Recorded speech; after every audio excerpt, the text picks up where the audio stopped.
All right, welcome, everyone. We have a quorum. Oh, and there's Commissioner Horn. The meeting is called to order.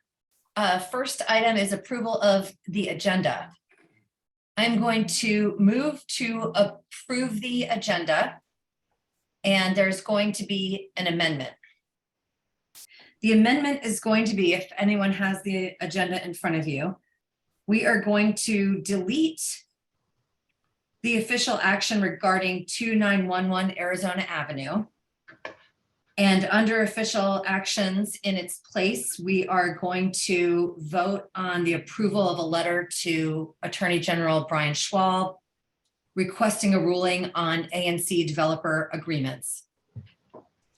And in addition to that amendment, Commissioner Elkham's testimony, we're not going to have an approval of that testimony. We're just going to have he's going to tell us what that was all about. So motion on the floor is to amend the agenda in the way I have just outlined.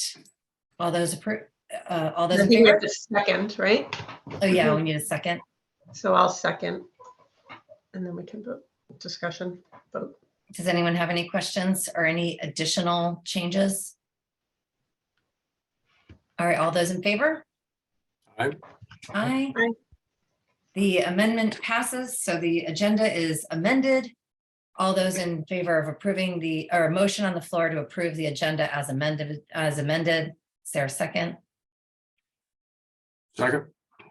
All those in favor? Aye. Aye, great. All right, thank you, everyone. First up is Officer McElwee to give us a traffic and crime report. And if anyone has questions, you are welcome to type them in the chat or raise your hand. And Officer McElwee, take it away. Good evening. Thank you, Commissioner Duncan, and good evening to everyone out there. For those of you who don't know who I am, I'm Anthony McElwee. I'm assigned to the 2nd District as your traffic officer. I've been such for the last 23 years, and I also attend all your meetings to provide you with the monthly updates. With that said, I'm going to go over the crime report first. Last 30 days, we had 1 burglary, 8 theft from automobiles, 3 thefts, and 1 stolen auto. I'll start with the burglary. The burglary occurred on January 18th at approximately 4 a.m. hours. S1, who we consider a suspect, S1 is what we use, entered the home through a side door and removed some items, and also removed a set of keys for a Jeep, which was parked out front. And they stole the Jeep.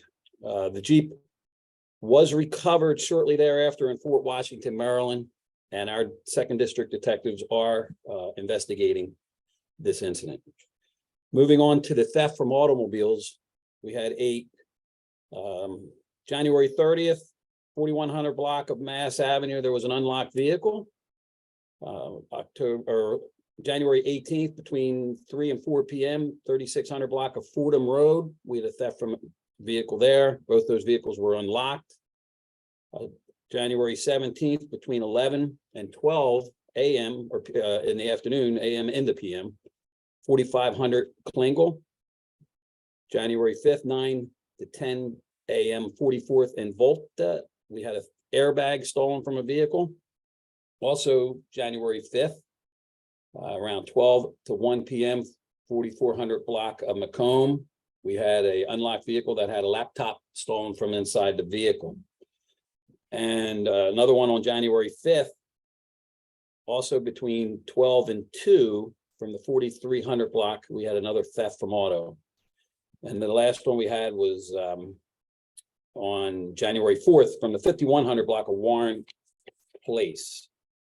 I just want to put a note out there for everyone who's listening and monitoring. Please lock your vehicles.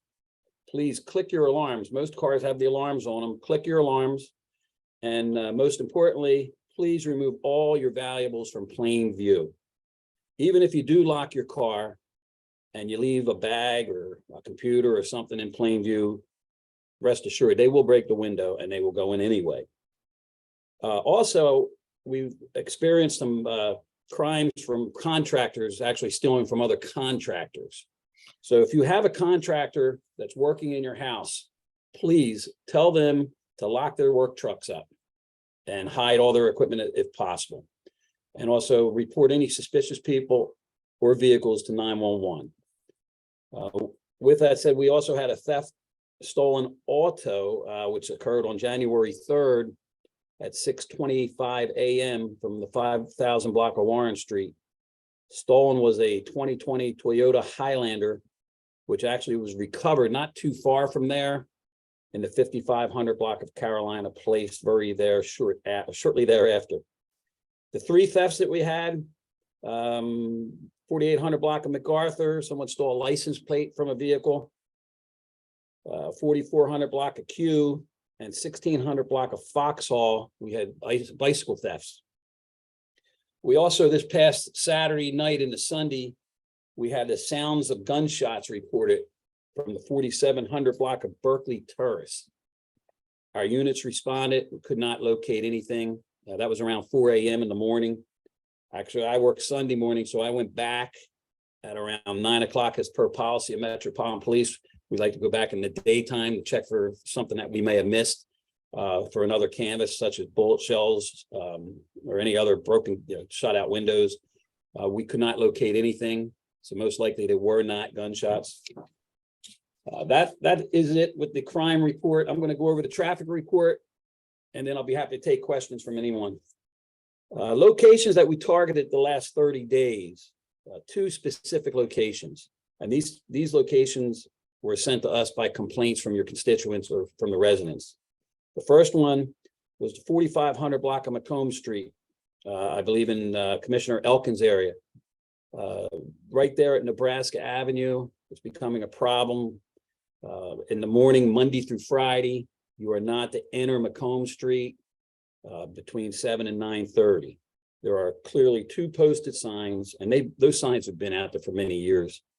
So I positioned myself out there on Friday morning, and I stopped and cited 19 individuals. Then it was getting close between 9:15 and 9:30. I just stopped them as they were coming in, and I gave them verbal warnings. From what I can see, some of them are dropping their children off down there at the school, but most of them are trying to avoid New Mexico and Nebraska Avenue with the light cycles there. So rest assured, it is on our radar. I'm going to monitor with Commissioner Elkin on this, and I will be back out there once or twice every 2 weeks. Ward Circle was the other complaint that I received from one of the commissioners. I think he represents AU, about the traffic circle. So Sergeant Bray, myself, and my three other traffic colleague officers, we went out there. Actually, we were out there yesterday, and we did a blitz, and we stopped several cars. For what they're doing there, most of the time they're turning left from the inner circle. I believe the commissioner was concerned because they were running lights as they were coming north on Mass Avenue and then make a right on the circle to go east on Nebraska Avenue. I did not see any of that out there yesterday, but we will continue to look at that. The other locations were 3600 Canal Road, Monday through Friday, early morning rush hour. We received some complaints about excessive speeding. We did have some speeds out there. I wrote 7 tickets. The highest one was 69. The average, and it's 40 miles an hour out there. The average speed of the violator, I'm not saying everybody's doing this, but the average speed that I stopped out there was about 14 to 18 miles an hour over the speed limit. Commissioner Elkins had requested the 2022 ticket stats for the intersection of Reservoir and Foxhall. And I pulled 104 tickets we wrote out there. If you don't know what we're talking about, coming southbound on Foxhall, when you approach Reservoir Road, you either, if you get in the left lane, you have to commit and you have to take that left lane. Numerous motorists, they get down to that left lane and they shoot across. Not only is it dangerous, we've had a couple road rage incidents out there because of it. Commissioner Elkins, and I agree with him, I think we need to make a little bit better more on the signage out there. There are signs. If traffic's starting to get backed up now that COVID's over, they're going way back, maybe half a mile back. But with that said, that's for people that aren't familiar with that area. But I just want to put it out there, the majority of the folks that I stop are everyday commuters and they know what they're doing. Because when we go out there in the past and we blitz that for a whole week, the next week, everybody's lined up, waiting to go straight in the correct lane. So one other thing, finally, our PSA 205 team of officers, Lieutenant Pongrass and everybody that patrols your neighborhood, we will be holding our PSA community meeting on Wednesday, February 15th at the Palisades Library located at 4901 V Street. It'll be between 6 and 7:15 p.m. It's very informal. We'd like you to come out and meet and greet our officers. We will also discuss crime prevention and talk about what's happening in your communities. We can get kind of a little bit more detailed into things so we don't hold up or take up much more of your time during your ANC meetings. So if you can put that notation in your calendar, we would appreciate it. With that said, I'm open for questions, complaints, concerns. Officer McElwee, do you have any, do you have a flyer for this meet and greet or any sort of written? No, we put it over the listservs. Okay. Try to get it out at announcements during meetings like the ANC meeting. Okay, that sounds good. So just confirming, it's on this, it's 6 p.m. at the Palisades Library on Wednesday, February 15th. Yes. Great. And as I said, the lieutenant will be there, all the officers, well, the evening officers will be there. And it's usually a good time. We share a lot of information. Are there any other commissioners who have questions for Officer McElwee? I have one comment, Officer McElwee. You forgot your commercial for this camera program. The camera incentive program for the District of Columbia, you can go online and you can actually get cameras installed. I believe it's what, $200, $250 up to $500. I think it's 250, 200, 200, and 100 actually. And I dropped it in the chat for everybody that wants to just click on it. But It's a great good program. It's a great program, and it's for outside cameras, and it includes businesses as well as your homes. And basically, from what I'm hearing from people that have installed them and gotten a rebate, it covered just about all of it. All we ask if a crime does occur, that you share any footage of the video that was captured at a crime. Thanks, Commissioner JP. Yes, that was great. I'm going to, does any other commissioner have anything to say before I move on to the residents? All right, I'm going to go in order here. Andrew Beath. Yes, thanks. Commissioner McElwee, just really appreciate some traffic enforcement down Reservoir Road, 4700 block, and particularly the intersection of MacArthur and Reservoir there. Cars, particularly coming down the hill, go very fast, often to make the light. It's really not safe because that, of course, is a crosswalk there. And yeah. So some enforcement around there would be really great. Can you hear me? I know we got the camera going out inbound, and I'm gonna research to see if we can flip it around and maybe bring it going outbound. How would you feel about that, Andrew? Yeah, that'd be good. That'd be good. Yeah, because of I course. can't promise you, but I will send an email to our photo radar traffic branch to see if they can rotate that for you. I mean, I noticed the cars are getting pretty adept at slowing down right at the right time. They'll come, even coming inbound, they'll speed through the light and then just slow down as they're coming up the hill. So just some enforcement around that would be great. I got you on that. Thank you for bringing that to our attention. Thanks. Thank you. Next in the line is Janet Tursoff. Hi, I'm so glad to hear that you're looking at Foxhall coming towards Reservoir.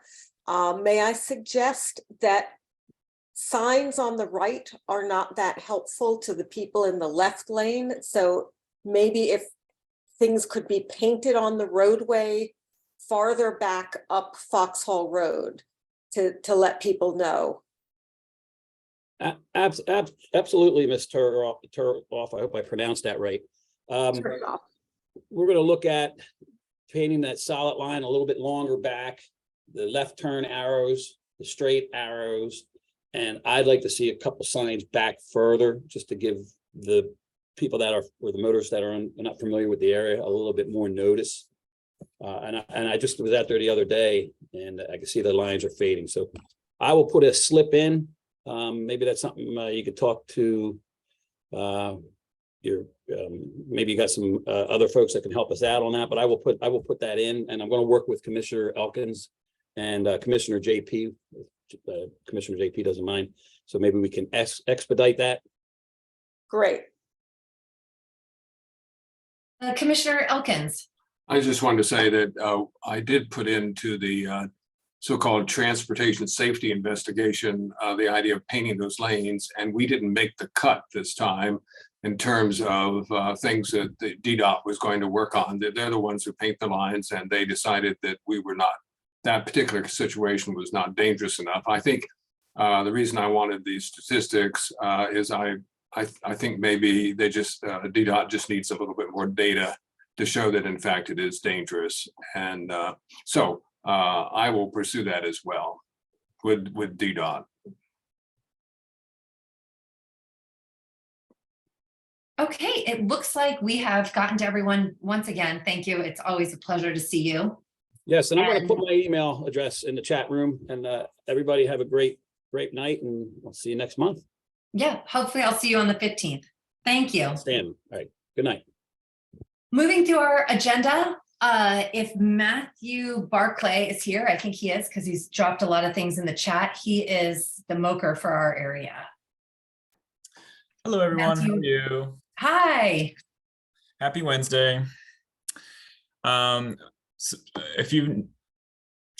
Matthew Barclay. I'm one of the Ward 3 liaisons for the Mayor's Office of Community Relations and Services. Basically, we're the eyes and ears of the mayor and help everybody navigate issues that they have in the community. And then one of the big announcements this week is it's budget season. I dropped the locations of the budget season or budget forums in the chat. We're going to have a senior budget engagement forum on February 8th at 12 p.m. This one will be a telephone town hall, and you'd have to call into this number, as well as please RSVP to all of these as well if you're planning on attending. The budget engagement forum #1 is in person, and it's at Jackson Reed High School, and that will be on February 9th at 6 p.m. And then the second one will be Saturday, February 11th at 11 a.m. at Eastern High School, 1700 East Capitol Street Northeast. Please RSVP. And then you can also leave a voicemail at this 202-442-4755. These are very metro accessible areas. So if you, you'll be able to get there if you take the metro. And that's pretty much all for me tonight. Can I ask a question about the notices for these meetings? Are you on the listservs for this area? Will you be posting? Oh, yes, I can post those. That's a great idea. And then also you can retweet me at Ward 3 Matthews. I've also sent it out via tweet. That's good to know. Now I'll be able to find you wherever I am. Yes, yes. I'll add this to the listserv for sure. Thank you. Do any of the commissioners have any questions? It doesn't look like we do. Thank you so much for coming. Looking forward to seeing y'all there. Next on the agenda is Councilmember Fruman's office, and I think Amy Sinnenberg is here. Hi, everyone. Hello, Also, thanks for coming. Just on for the Mokers, I don't know if it's just my chat, but I don't know if it was sent to everyone or just the panelists, because I don't see the messages from Matt. I think that he posted them so early. Oh, okay. That I just, Matthew, if you're Yeah. still on, or if No, I don't someone have wants them either. to cut and paste, because if you enter the meeting after the chat Yeah. has been posted, you don't see it. I'll do that now. Thank you. Thank you. So yes, hi, I'm Amy Sinnenberg. I am Councilmember Fruman's Director of Constituent Services. I've interacted with many of you already, which is wonderful. Since he took office in January, Councilmember Fruman has conducted robust community engagement about NATO's priorities for the fiscal year 24 budget.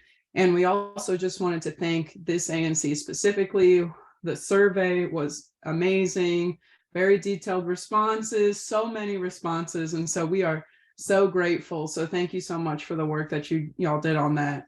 It was extremely helpful in formulating the budget. We also had a budget listening session either 2 Saturdays ago, I believe. And that was really great to have our residents come out for that. And so after that, the letter is being drafted well, hopefully not as we speak right now, and my colleagues are getting some rest, but this week they're drafting the letter to Mayor Bowser highlighting funding priorities. And just so everyone here knows, Councilmember Fruman's budget letter is focused funding opportunities that will help create a welcoming, more inclusive Ward 3 for all. Key priorities include fully funding neighborhood schools, expanding economic opportunity, and investing in safe, supportive neighborhoods. And Councilmember's future focused priorities will strengthen our community and foster more vibrant neighborhoods. To read, the letter is not live on our website, on Councilmember's website yet. I checked just before we went on here, but I will also put the link to his website and it will be on there. And I'm sure Christian will send a blast on the, what's the word for the listservs, and he'll tweet about it. I'm sure it'll be everywhere for people to see. And then also, like Matt mentioned, this is not just budget season, but it's also oversight season. And so we encourage members of the community to testify at the oversight hearings should they feel like that is something they should do.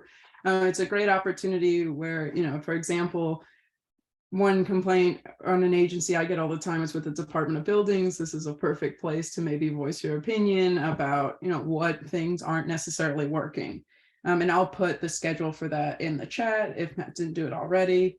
And then lastly, you can either email me directly, which I'll put my email in the chat, or you can go online to Matt Fruman Ward 3 to fill out the constituent services form.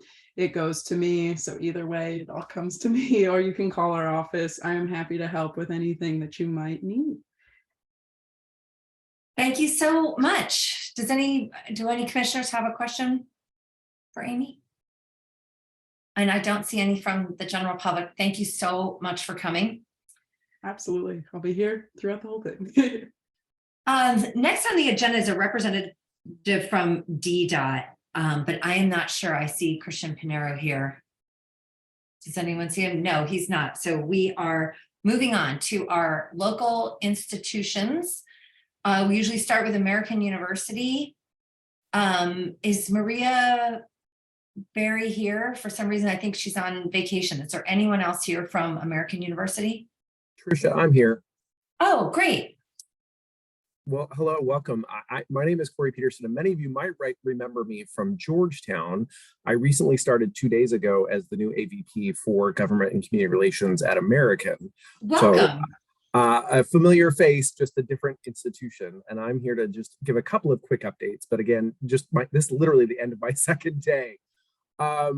Wanted to let folks know, first of all, a big thank you to those that participated in our information session last week on the new Meltzer Center Sports Center Annex project that we're working on. We had some good attendance there and some good feedback. And we've got another forum coming up on March 2nd at Constitution Hall. It'll be at 6 o'clock. I'll drop all this information in the chat here in just a second. But folks are definitely welcome. We've got some project renderings already up on our website, as well as an online comment portal. And we'd encourage folks to certainly submit some comments there. We're working on, we just had a meeting today to talk about getting our FAQs up to speed on that website. And we did file our notice of intent to file the further processing application for that project yesterday. So be looking for that if you haven't already seen it. And then the last update I would give is about our Community Liaison Committee, which is part of our campus plan. And we do this as a quarterly CLC meeting, and that is on February 7th at 6:30. The meeting will start at 7, but at 6:30 we'll have some refreshments and conversation. I look forward to meeting, hopefully many of you in person at that meeting. And Commissioner Simkowitz, I see you've got your hand raised. I'm happy to take some questions too. Congratulations on your new position. I enjoyed working with you at Georgetown, and the people at AU are lucky to have you. So good luck in your new job. But I have got an important question. Did you kidnap Jack the Bulldog, and is AU holding him hostage? No, actually, what I actually am holding down part-time. They're going to allow me to stay on as caretaker. So for those that know me closely, also know that at Georgetown, I was the caretaker for the university's mascot, Jack the Bulldog. And so I will still stay on as caretaker. He is not here, or I would show him a picture. He's actually at the basketball game with a group of Jack crew that have taken him there today. Thanks a lot, Corey. Yeah, no problem. Commissioner Elkins. Corey, welcome. I've enjoyed working with you in the past at Georgetown, and really look forward to working with you at American University. And just for the rest of you, you should know that both Tricia Duncan and I are members of the partnership at AU, and we'll be working even more closely with you, and particularly with regard to this new facility, athletic facility. So we look forward to that. Thank you. Thank you. Thank you very much, Corey. Moving on to George Washington University, I'm fairly certain I saw Kevin Days is here for what I'm sure is a brief update. It's absolutely a brief update. I actually have no updates at this moment, so I'm returning all of my time back to you. Use it wisely. Thank you. Is there anyone here from Wesley Seminary? I did not see it in the chat, but I also haven't looked in the last few minutes.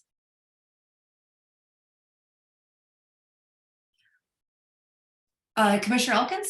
Well, I think I might mention that we had an excellent session the other day on plan unit developments 101, which is the kind of zoning application that Wesley plans to submit, and they are having their community liaison committee on Wednesday, the 8th.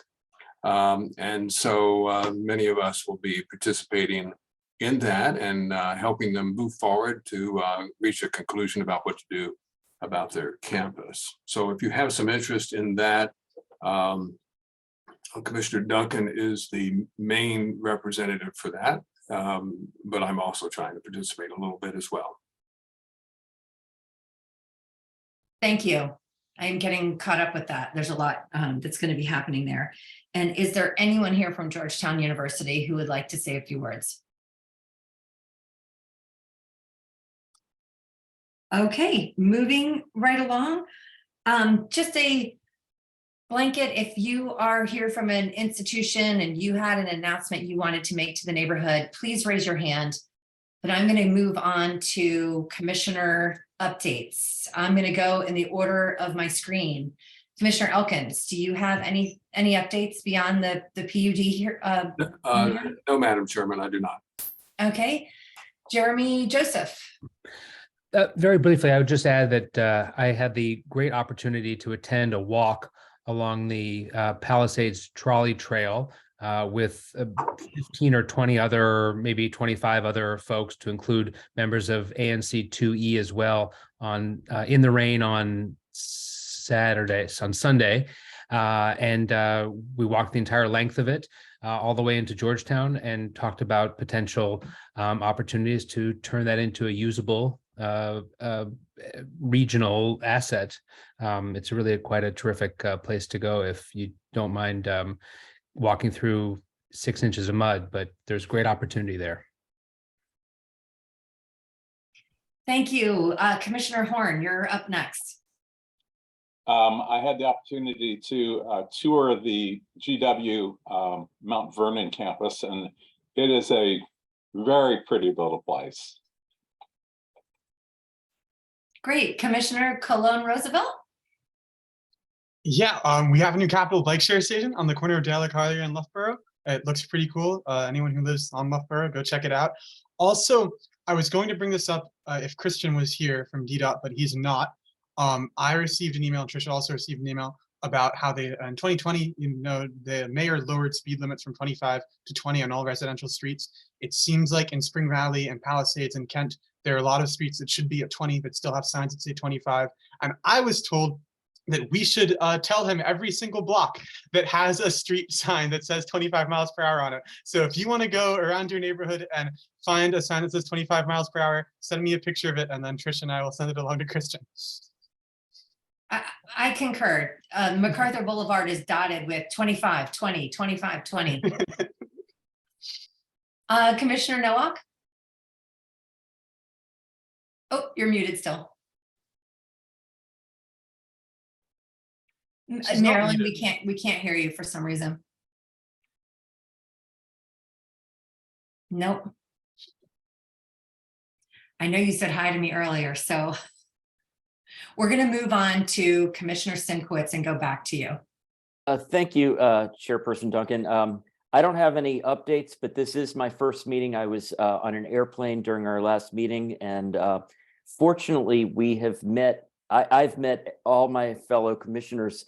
Unlike the previous commission, I think there were a couple of commissioners that we never met because we're in this virtual setting, but hopefully we'll get to see each other. And I wish you luck as the chairperson. I'm sure that you'll do a good job, and I look forward to working with everybody else. Thank you. Thank you, Commissioner Simkowitz. Marilyn? Can you hear me this time? Yes. Okay. I will provide more color when we get to the treasurer's report, but we have had some movement with the bank. Additionally, I attended a meeting of the Georgetown Community Partnership. So just as you described, getting involved with the American University players, I'm doing the same in Georgetown. So we will continue that partnership, which Commissioner Simkowitz has faithfully stewarded for the past several years. Thank you. I have a quick announcement. We did do this survey. We had 331 people respond to the survey. And just today, I finished putting the results into pretty slides, but they're not quite ready. But I will be sending them out to the commissioners just for a look-see, but I'll be posting the results on the listservs in our area so everyone can see what the results were there. I am going to open this up now to community issues and concerns. If you are here for the meeting for an item that is already on the agenda, you should hold your comments until that time. But if you have a new community concern, we ask people to limit their time to about 2 or 3 minutes. But if you wanted to raise your hand, that would now would be the time.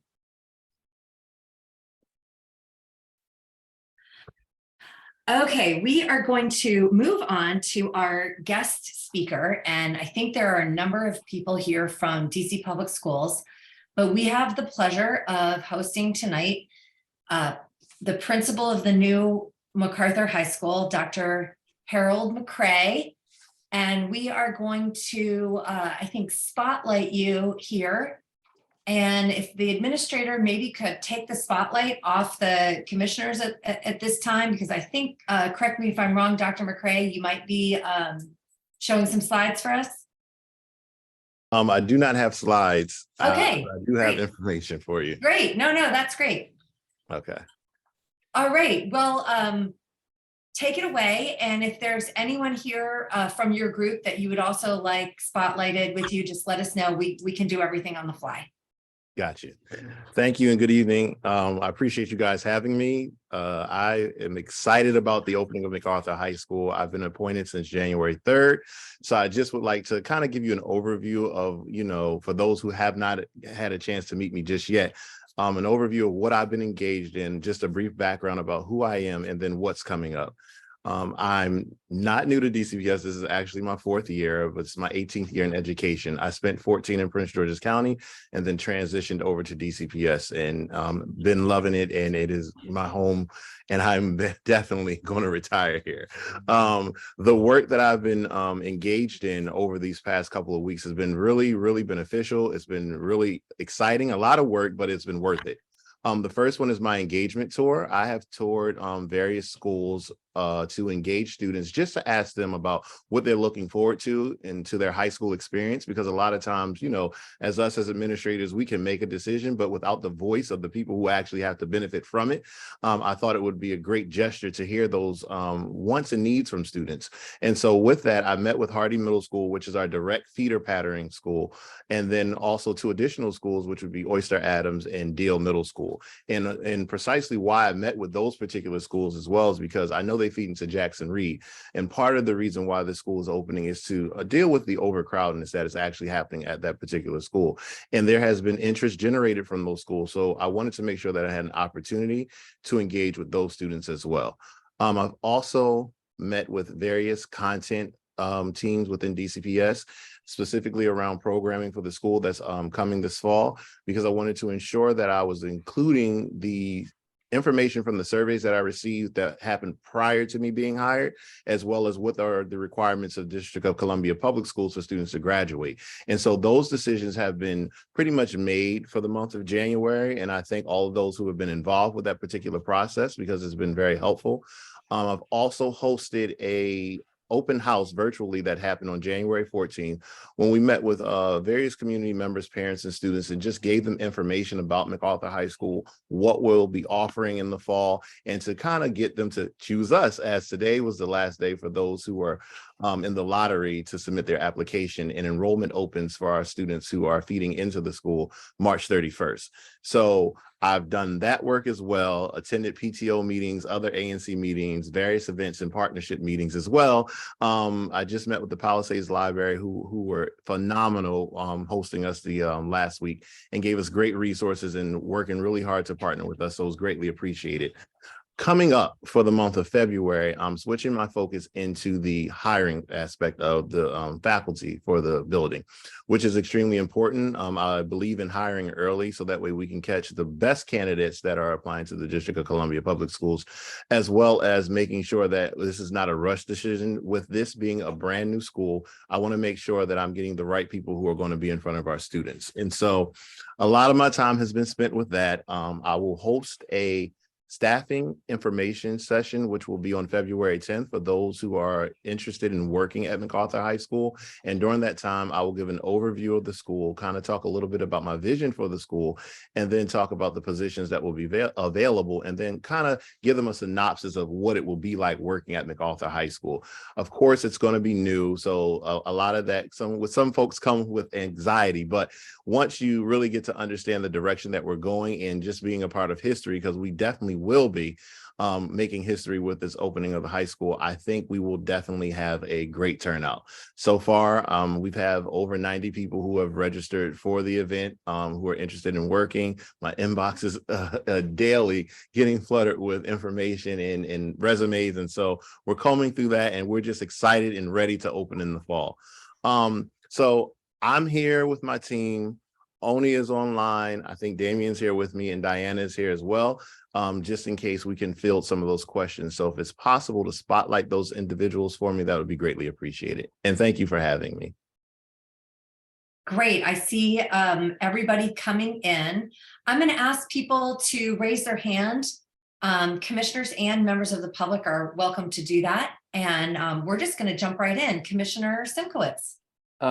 Congratulations, Dr. McCray. This used to be my SMD, but I moved across the street now. So if anything I can do, I would be happy to help. I also sponsored the resolution to purchase the property. So Okay. I'm a strong supporter. You may know that our ANC unanimously passed a resolution to name the school after Georgetown basketball coach John Thompson Jr., the elder, not the younger, the one that won the NCAA championship. Do you know what the process and the manner to choose the school name is? That was our preference, but I understand that there's some other names that are being considered. Yes, and I'll let Damien jump in on that one. Yeah, good evening, everyone. Yeah, so right now it's just more of like a leadership in DCPS process. So they're gonna take it and go through a bunch of major decisions, including the name, and so they'll produce the end result, and then council has to co-sign on it. So as you probably witnessed with Jackson Reed, DCPS will submit a name for approval, and then council will presumably hold a similar process hearing, may alter the name, but that's kind of where we understand it to be at this point.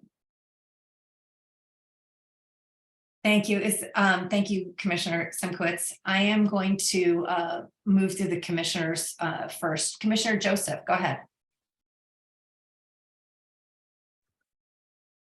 Good evening, Dr. McCray, and I wanted to make a comment and then ask a question. The comment is I had the opportunity to participate in the community working group that was led by Oni, who's featured there, who was just truly wonderful, and it was a very DCPS put its best foot forward in the process, and it was a terrific process and very inclusive process.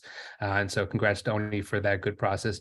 And Diana is there as well and has been very active in talking about facilities issues from the beginning. And so really appreciate her involvement as well. I also had the opportunity to participate in the selection panel for Dr. McCray, and it was a true highlight the day you accepted the job, the day we learned that you were offered and accepted the job, because the folks that were on the panel felt you had absolutely the energy and the focus and the intention to make MacArthur High School a world-class high school in the system. And so thrilled to have you on board, and you have my support as well, and you may have my daughter in a year and a half. So we'll see about that. My question was on construction timelines and how all that's going. I see a contractor sign slung over the stone, and wanted to get an update there in terms of construction and timing for before it opens. Thanks. Yeah, so I can field that question. For those of you who don't know me, I'm Diana Halbstein. I work for DCPS on the facilities planning and design team. So I'm coordinating the work that's happening at MacArthur Boulevard. Yes, so a lot of the work that has been taking place thus far has been internal. So folks have been in since the summertime working through technology systems, especially wiring cable and things like this for smart boards and some of the security systems. We, in January, passed some pretty significant hurdles in terms of our permitting for the larger bulk of the work that's part of this phase one, which is the construction of the kitchen cafeteria. We've got all the permitting in order right now, so any additional movement that you've seen has been because we are getting started to do some selective demolition, which is a big milestone for us. Actually, it starts on Friday. So we're looking forward to that. Again, it's mostly going to be internal. The kitchen cafeteria, there's not a lot of exterior work that's happening, so it might not be visible to a lot of folks just walking down the street. But we're really excited about that. Had some schedule updates from the contractor earlier this week, and we are still targeting wrapping up all of that work at the beginning of July. Giving us a few weeks to, of flexibility and also time for them to close out some of the more contractual stuff with plenty of time for Dr. McCray and his faculty to move in and start setting up for the school year. I'm going to jump in here and ask a question, because I know March 31st is when parents are going to be able to start enrolling their children. Are they going to actually show up to the school? Is there going to be any chance that parents are going to be able to actually see the school before they register? Because I fear that that might be concerning to some parents around here. Sure, I completely understand. That's something that we talked about at the CWG as well. We've talked about internally quite a bit. We were sort of hoping to get a little bit more clarity around some of these construction hurdles and our timeline a little bit more clear before we greenlit, being able to open this school to selective tours for potential parents or folks who are accepted to the lottery. But we feel pretty confident at this point that over the course of the next 5 weeks or so, we'll be able to offer an opportunity for folks to come in. Oh, great. Yeah. Awesome. So yeah, I'll let Oni communicate out when that sort of starts to happen, but we're optimistic about it. Yeah. And then I just wanted to ask another question about, you had said that resumes are starting to flood in. Are you excited about the response that you're getting there? Are you like overwhelmed, like people want to work here? Absolutely, absolutely. It has been overwhelming, and I think it has a lot to do with, you know, the work that has been done prior to me coming, a lot of the work of the engagement tour, the support from the community, and this awesome team that DCPS has provided me. I'm just ecstatic about what's to come. So the month of February will be extremely busy, you know, combing through those resumes, working with content specialists to help with the interviewing process, and then kind of identifying those individuals who will be selected to work. And we're trying to do it early because, of course, you know, there's a teacher shortage across the nation. And so, again, we're going to start early to ensure that we have everybody ready for us day one. All right, great. Anyone else is free to raise their hand, but I am moving on to Andrew Beath. Sorry about that. Just getting set up. No, thanks so much. Like everyone else, I'm super excited about the opening of the new school and your selection principal. I'm the father of a hardy 7th grader, so prospective former future student of MacArthur High School.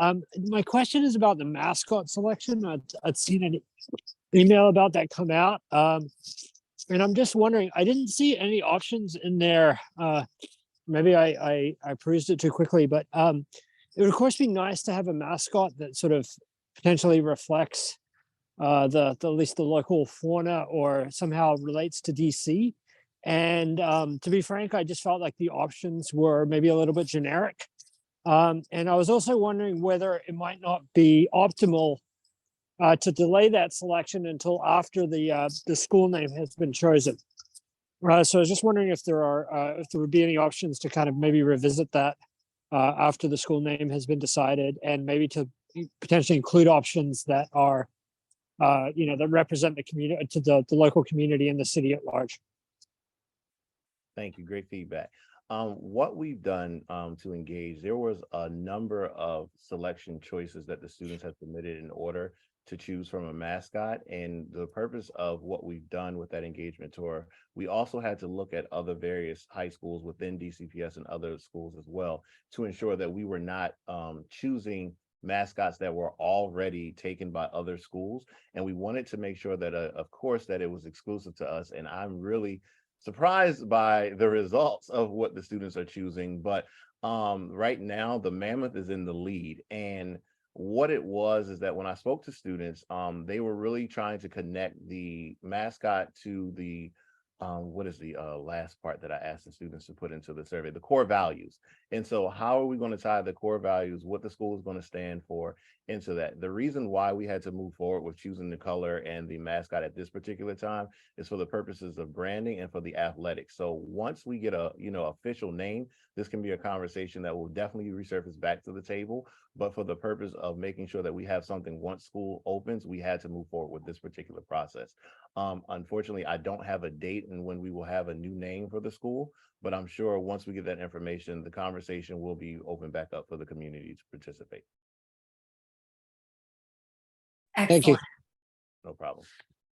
Some of the animals around here, there's coyotes that live over there near the school.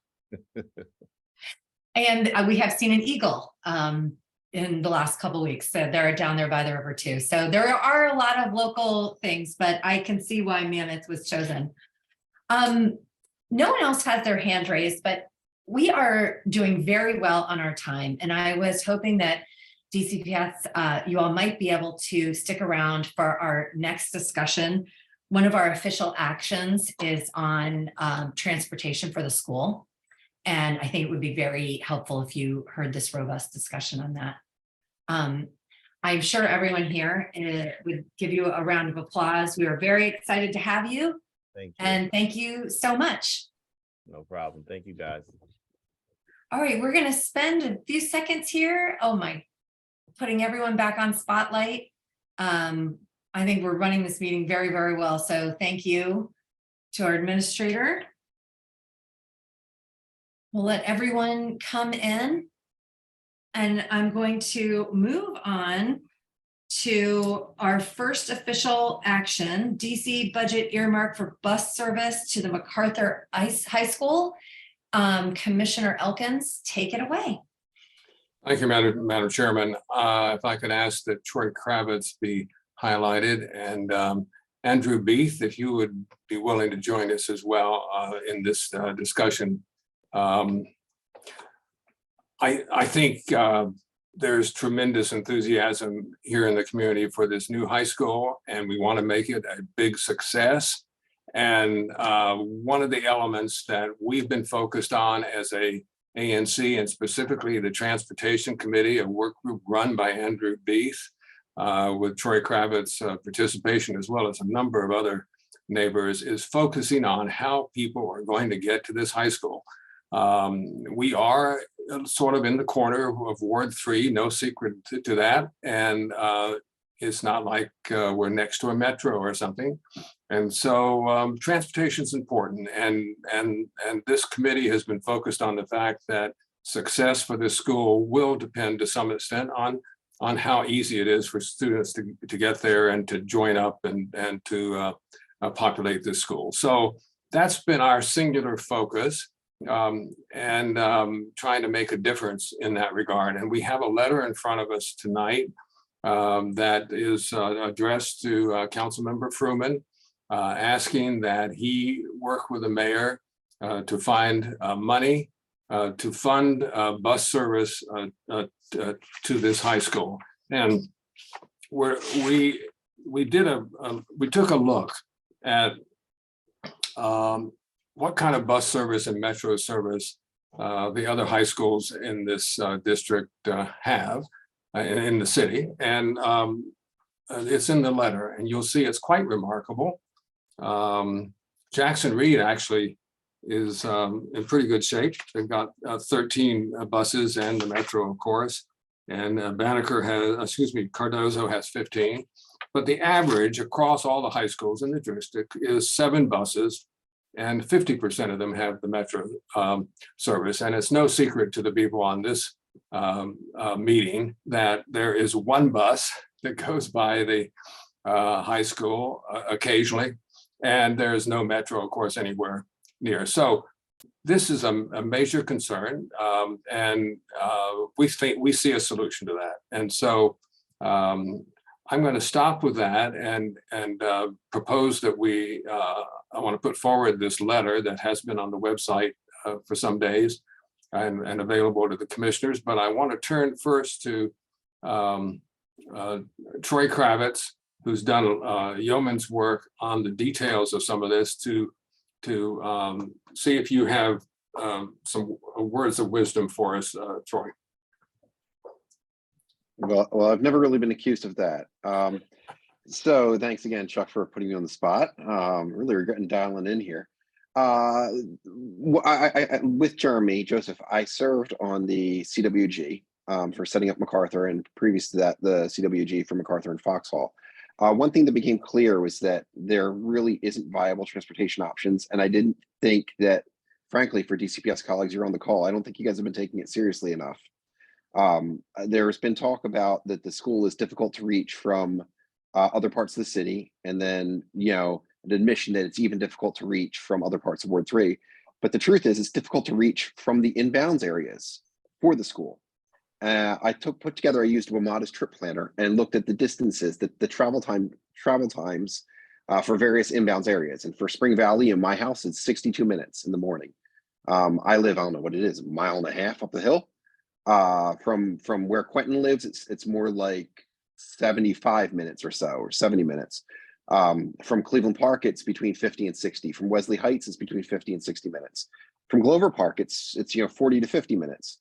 And that's assuming that proper connections are made smoothly, which, as anyone who's attempted to ride Metro recently would know, that that's a fairly Herculean assumption.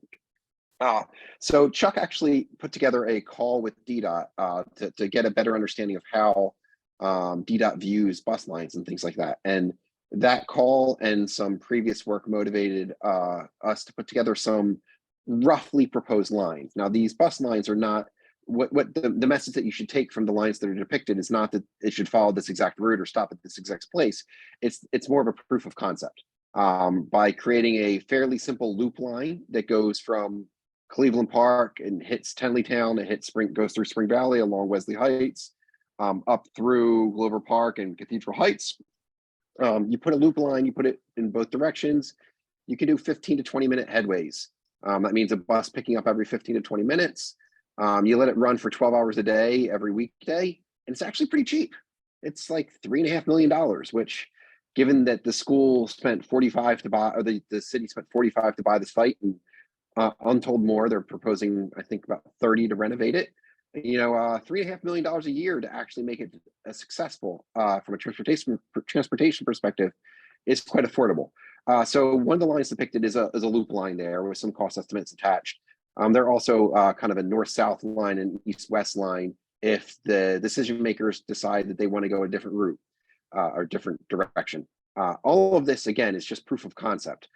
These lines are cheap and they're effective. They take, even using Google's more optimistic travel times, they save considerable time from students commuting from all of these areas. And I imagine that the letter has the attachment in there where there are some time calculations, but we're talking, you know, 10 to 40 minutes, I believe, offhand. So something like 30% to 50% or 20% to 50% in terms of time savings. So that was what motivated this process. So I'm going to just interrupt very quickly. I have these documents pulled up. Does anyone, would you all like to see? I have the table of. I was about to bus ask routes. if we could share them. So we could see All right, them. I'm going to share two. I'll hold them up for a few minutes each. And the other one is the proposed bus line. Here we go.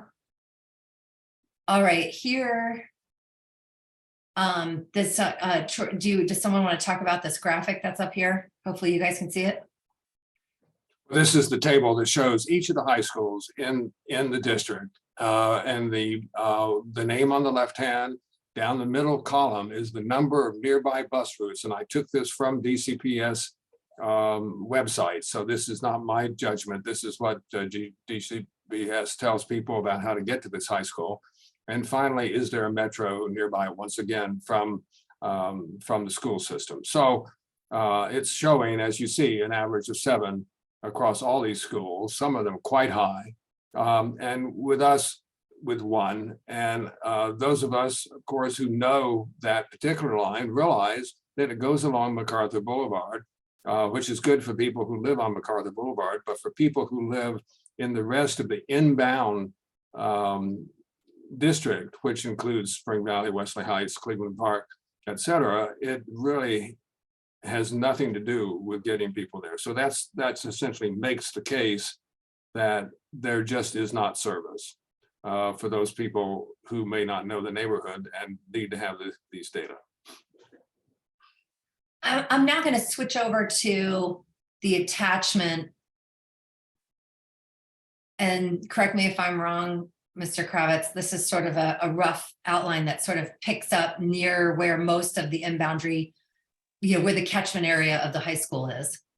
Yeah, again, this is just a proof of concept. It passes by, relatively closely to Stoddard Elementary, Eaton Elementary, goes to 3 metro stations. It passes by all of the universities and MedStar Georgetown Hospital complex. Some turns need to be different and things like that, but yeah, that's just a rough idea. And there's various different versions of this, but something like this, yes. Well, and I might add that Troy drew this to show that this can serve not just students during the day, but others who want to go these directions in our district. There is very little ability to travel, I guess you'd say north-south in Ward 3 by public transit. And so this would be a major asset for the entire half of Ward 3 here, in addition to the students. All right, I am. Yes, some of the features it touches on is so Tenleytown Metro, Jackson Reed High School, Deal Middle School, Tenleytown Metro, American University, just following it offhand, GW Mount Vernon, MacArthur High School, MedStar, Georgetown University, Duke Ellington, Hardy Middle School, Duke Ellington School of the Arts, National Cathedral, over to the National Zoo, Cleveland Park Metro Station, UDC, Van Ness UDC Metro Station, etc. So I think that makes the case, Madam Chairman. To sort of conclude on the presentation sort of portion of this, I would like to move that this commission adopt this letter and send it forward to see if we can get into the budget funds to provide this kind of bus service. And as Troy says, it is relatively cheap compared to the price of the school, and even within the bounds of normal budget things, this is quite reasonable. I'll second that motion. Discussion.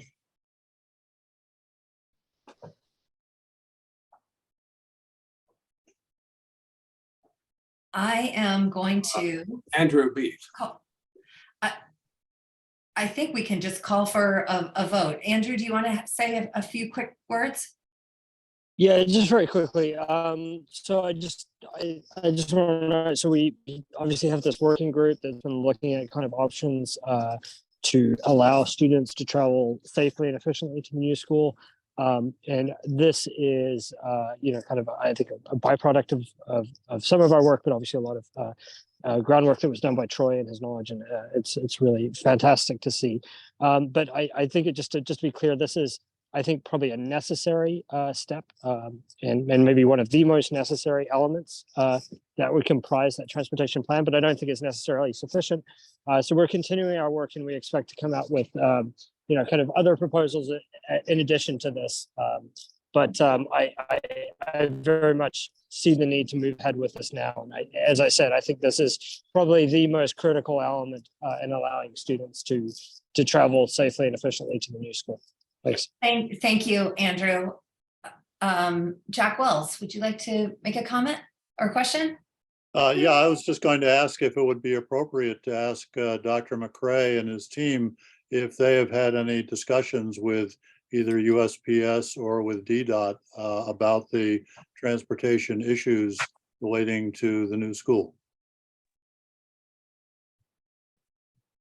Hi, this is Diana from DCPS Facilities. I can answer that question.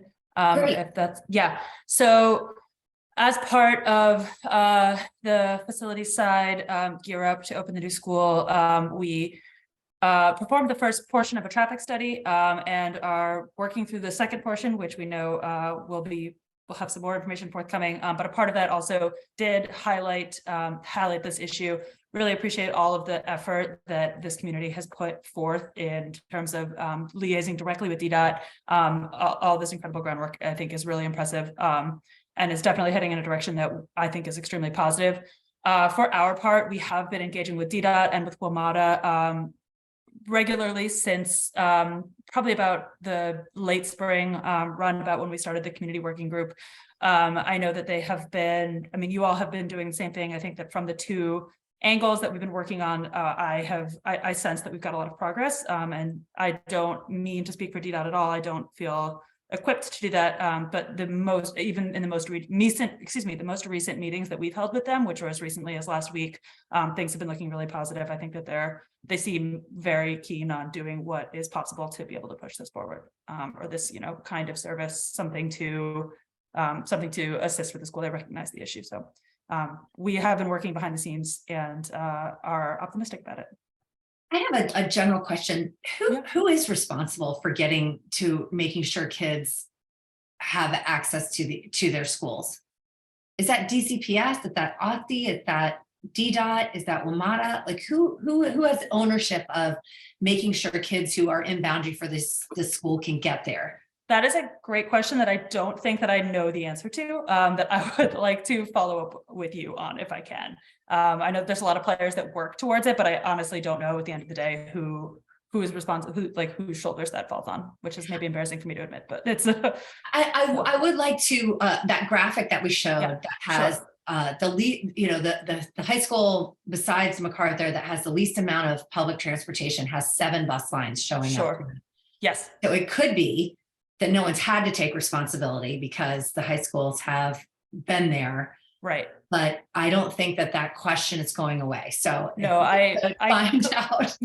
I completely agree with you. And I think that we're finding that, you know, from time, like it's an exciting, but definitely a new task for us to open this brand new neighborhood high school, which we haven't done as an organization in quite a while. And we're, you know, discovering a lot of new tasks that we're working through in that same vein. So I think that's a totally valuable question. I'll bring it back to the team and we'll make sure that we come up with a response and you know, make sure that we do everything that we can for the fall to ensure that students are able to get to school. We really appreciate you staying for this discussion. Of course, Thank you yeah. so much.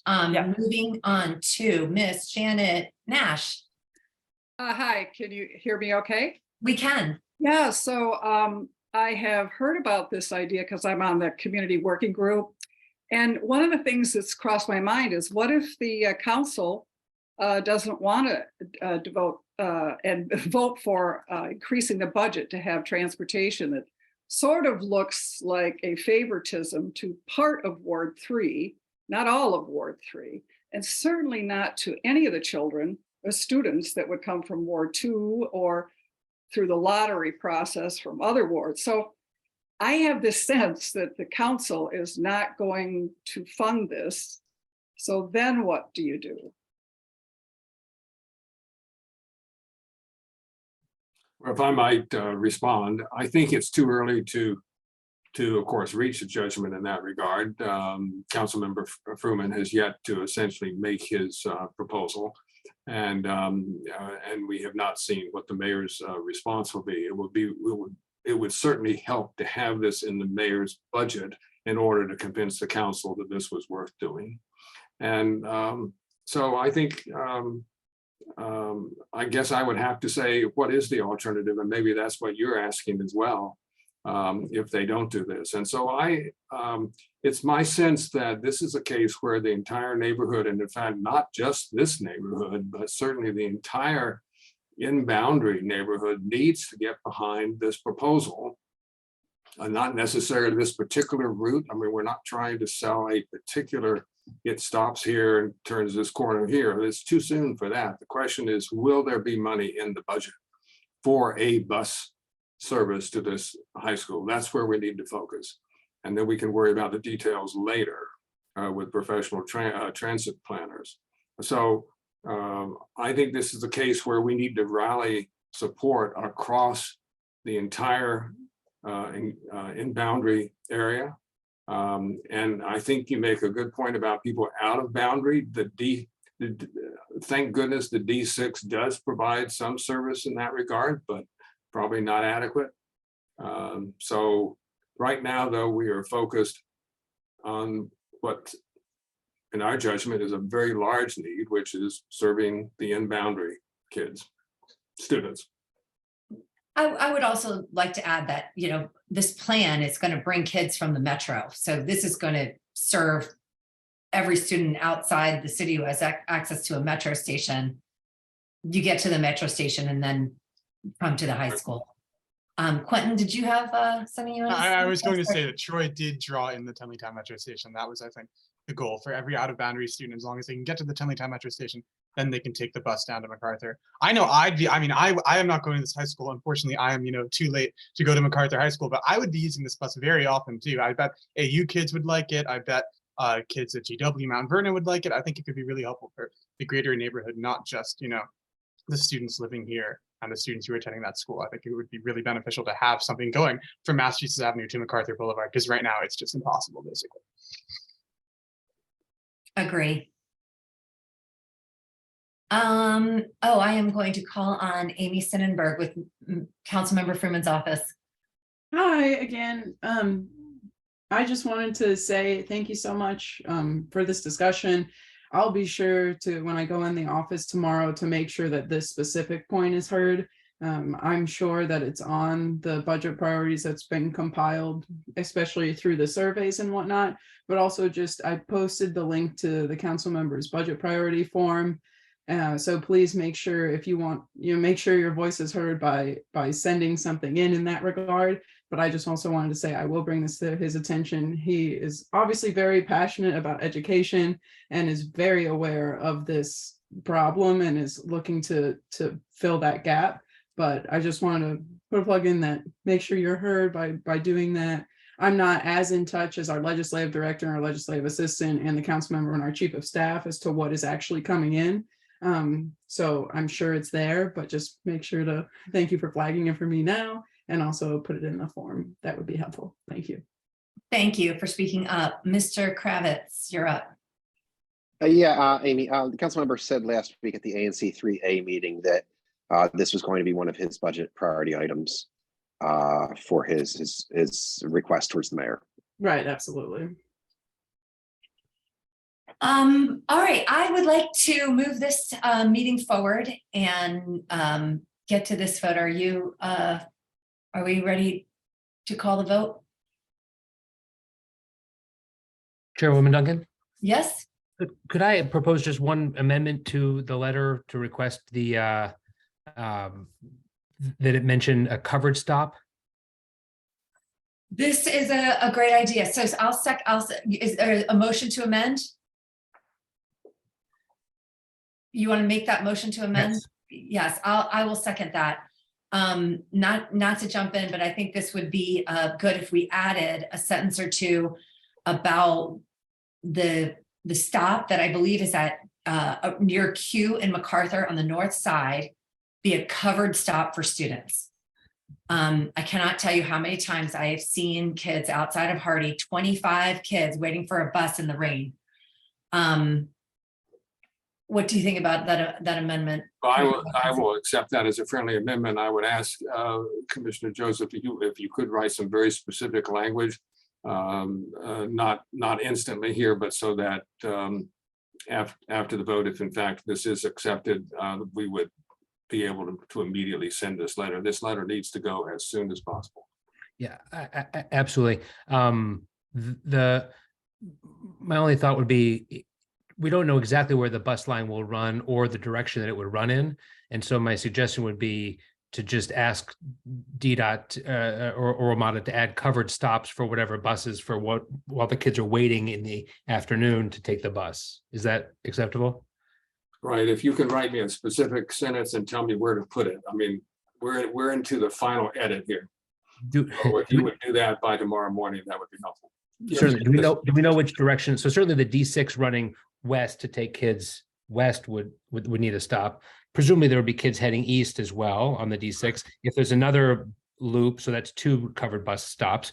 If there's and if there's another looping bus, it could use either one of those stops depending on which direction it would go. Is that acceptable? Well, I think, may I suggest you be fairly general? This letter is focused on getting the money for this budget for this bus. And so if we could just say, make sure there's enough money for covered bus stops for the students. That I think is better. So the exact location would be, in the front of the school on MacArthur Boulevard. Thank you. Right. Mm-hmm. So Madam Chairman, I think we need a second for this. I don't believe we've had a second.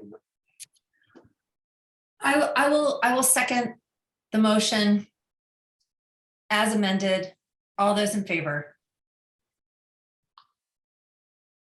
Unanimous. Thank you very much.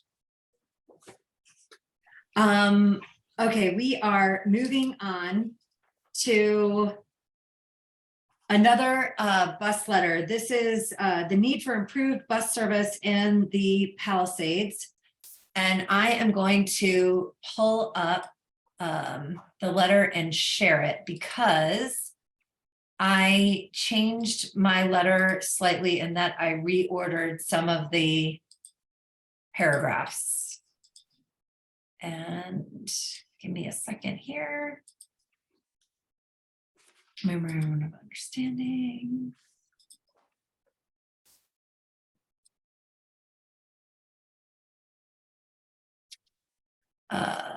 Pardon me here. I've got too many things open and nothing I need open.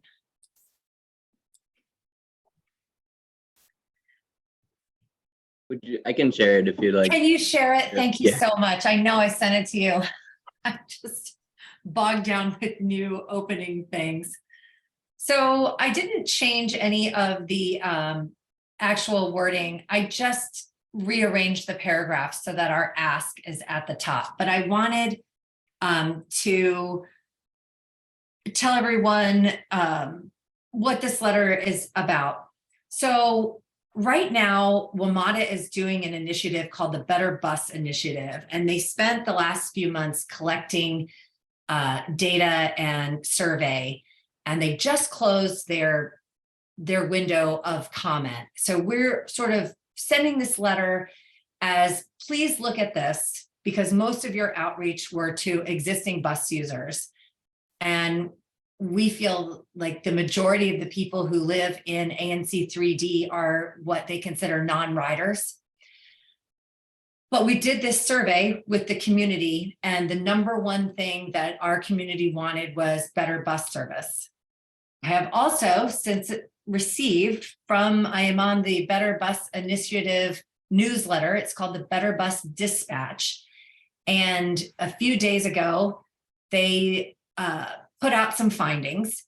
And I'm going to say this here. 75% of the region's residents live within a 5-minute walk of a bus stop, but only 22% have access to high frequency service, even during peak periods. And one of their solutions that they're trying to do as they reimagine the bus is that they're going to craft a new network to provide more people with access to high frequency service. What this letter does is tries to get them to get the D6 line that runs to our neighborhood on this high frequent bus route. And for what that means, there's a local route, which we have, which runs hardly ever, sometimes during the middle of the day. The D6 runs once per hour. A Metrobus frequent service route from 7 a.m. to 9 p.m. every day must run between 12 and 20 minutes, which would vastly improve the bus service in our area. I am going to ask for a discussion here because I've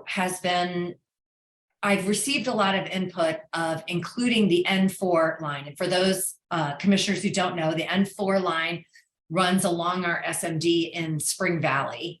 And it used to have, all of the N lines over there had massive capacity before the pandemic, and the service was greatly reduced.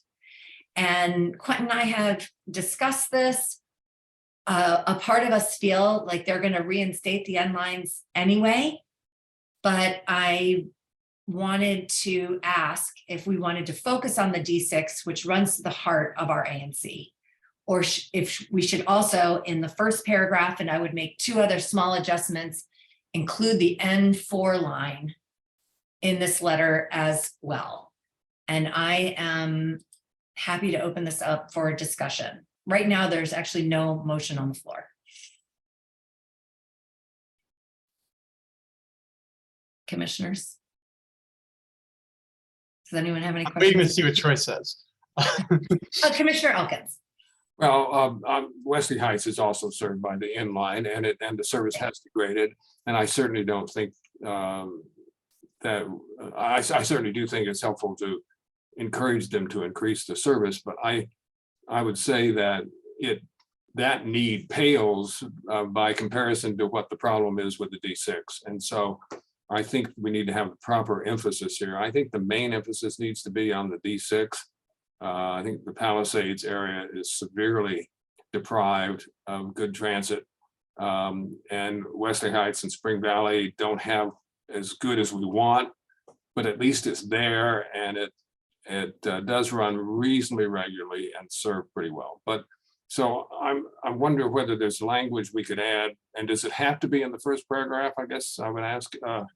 But so right now the letter mentions the N line, specifically the N4, but it's not in the bolded ask of, we want this line changed to a frequent bus route. It suggests it at the end, but it's not the primary ask.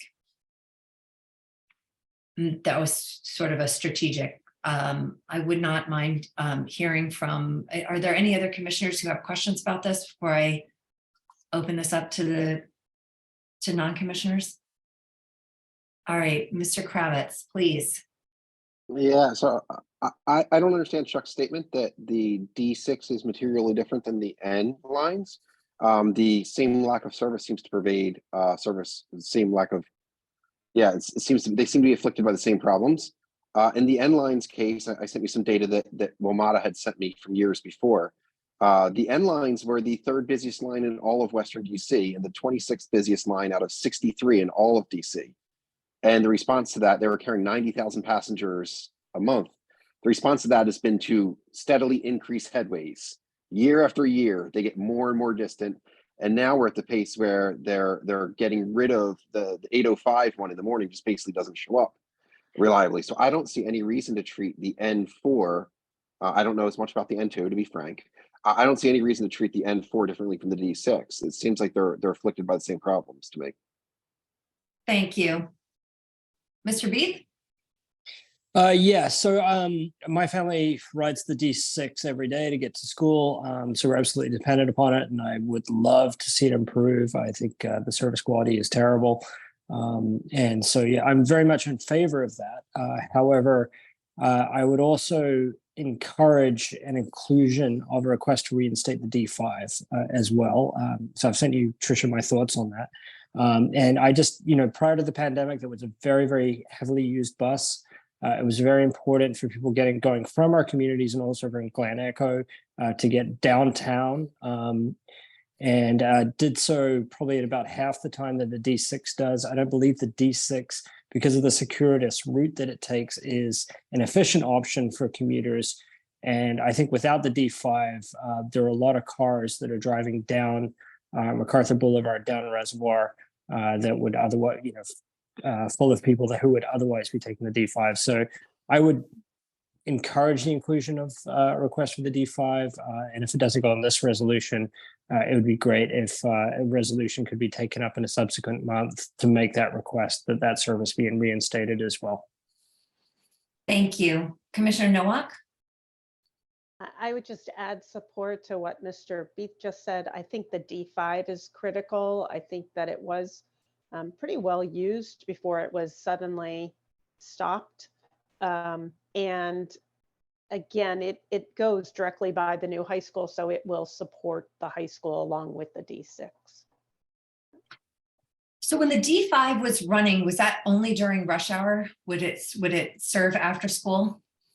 It definitely surged during rush hour. I don't know. Maybe one of the other commissioners knows the answer to that. Troy, do you know maybe from the research that you had done? No. Commissioner Elkins? I remember at our meeting, I guess the Transportation Committee meeting, I think you were present there, that Mr. Johannes of the bus planning group and DDOT recommended that our letter essentially ask WMATA to use its planning capability to decide what kind of service is best needed for this community. I'm wondering whether an opening sentence, and I'm not sure I can phrase it right, but that we ask the WMATA planning staff to design, and I don't know what the right adjective, service for the ANC3D area, and then go on to say, and based on the service that we've had in the past, it would appear to us that would include, and then talk about the D6, restoring the D5, and improving the N4 and N2, so that we basically are asking them to really fix the service in this community in their best judgment as transit planners. But as far as we're concerned, that would be, as laymen, that would be the D6, D5, and N4, N2. I actually like this approach very, very much, because I was told to focus on, by the Better Bus Initiative, focus on existing lines, but I did hear that they try and engineer stuff to best serve the community. So pretty soon I'm gonna make a motion, but I think I'm gonna do your thing, because then we can include the lines down Spring Valley, Wesley Heights, the heart of the Palisades, getting downtown, moving about our community. And it won't even take that much editing, but we would ask them, use your engineers, but these are the things that we would like to see, and then state the lines that we're talking about. Troy, Mr. Kravitz, did you have your hand raised from before? Yeah, no, this is new. I just want to emphasize something that you guys have pointed out. The big liability here is that WMATA is asking essentially existing bus riders to tell them what they would like to see with their routes. But none of us are bus riders. I mean, like, I ride the bus, but you know what I mean? People on this call, we don't have good enough service to be regular bus riders. And as a result, probably very few in the community even know about the Better Bus Initiative that's been going on for a very long time.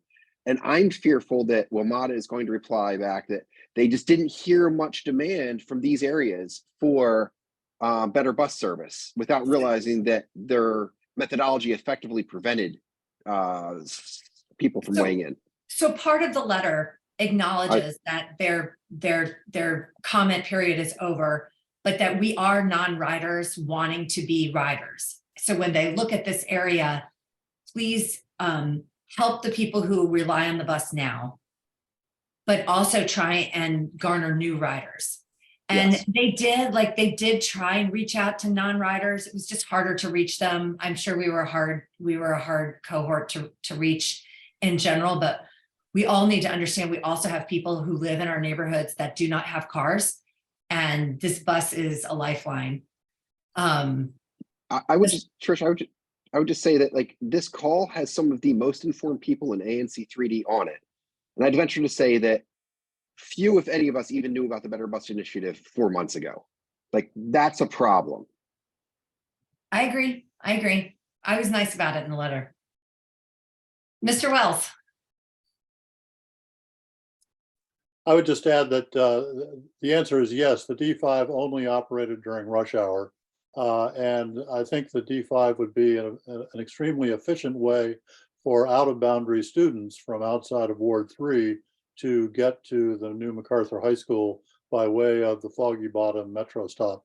But I think our ask should include not only a restoration of D5, but the expansion of the D5 route to provide service at all times of the day and not just during rush hour, particularly because it could then provide a way for MacArthur High School students to get home in the afternoon. Thank you. Ms. Tursoff, do you have a comment or a question? Yes, I wondered, is it appropriate to mention that it's not only residents of the neighborhood who are affected, but people going to work at the various hospitals on the D6 route and the shops and any other offices or schools? Yes, thank you for pointing that out. Our discussion here has been very resident centric, but a good portion of our letter includes employees who work here. 100%. It's all in there for our big institutions and our small businesses and everything in between. Great. Thank you. All right, I am going to make a motion. The motion on the floor is to approve this letter, friendly amended slightly to focus and ask the Better Bus Initiative to look at all of our bus lines and our needs and our future desires. And we are going to include them looking at the N lines, the D6, the former D5, and tie in the school. And that will probably be all done in the first paragraph, and the rest of it, along with typos, would be our letter. I second that motion. Thank you. Is there any further discussion? All right, all those in favor? Aye. Any opposed? Unanimous. Thank you all for a wonderful discussion. I'm very excited about this bus. Moving right along, next item on the agenda is the ANC3D budget and oversight priorities. And once again, I'm going to hand this over to Commissioner Elkins.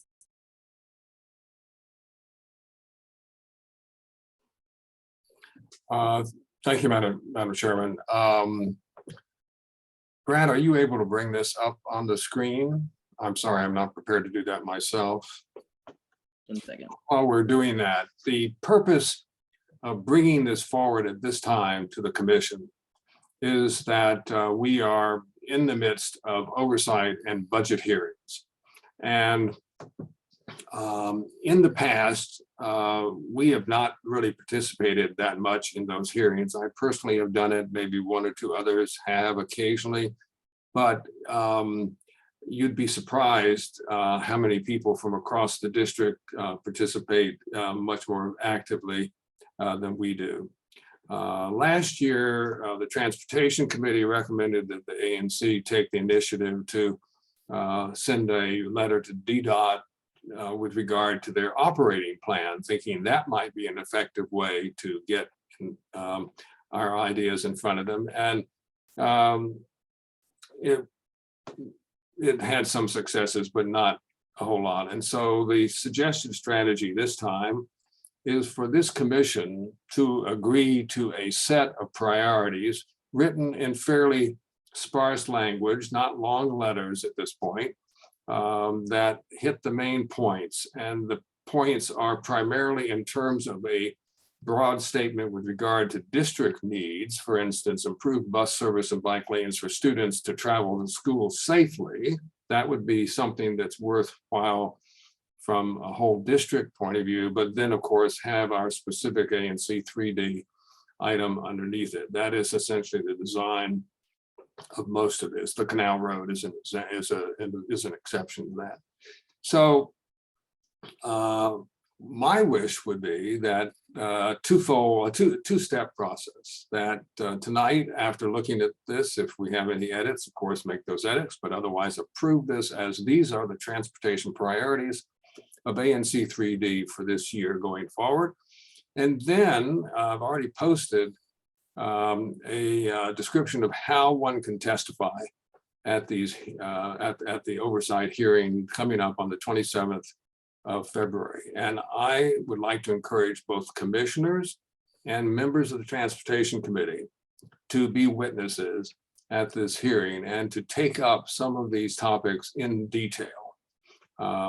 At least on the Transportation Committee, we have people who have specialized in some of these topics because they have brought them forth and done the staff work. And it would be my intent to ask some of those individuals to testify on the topics in which they've shown great expertise.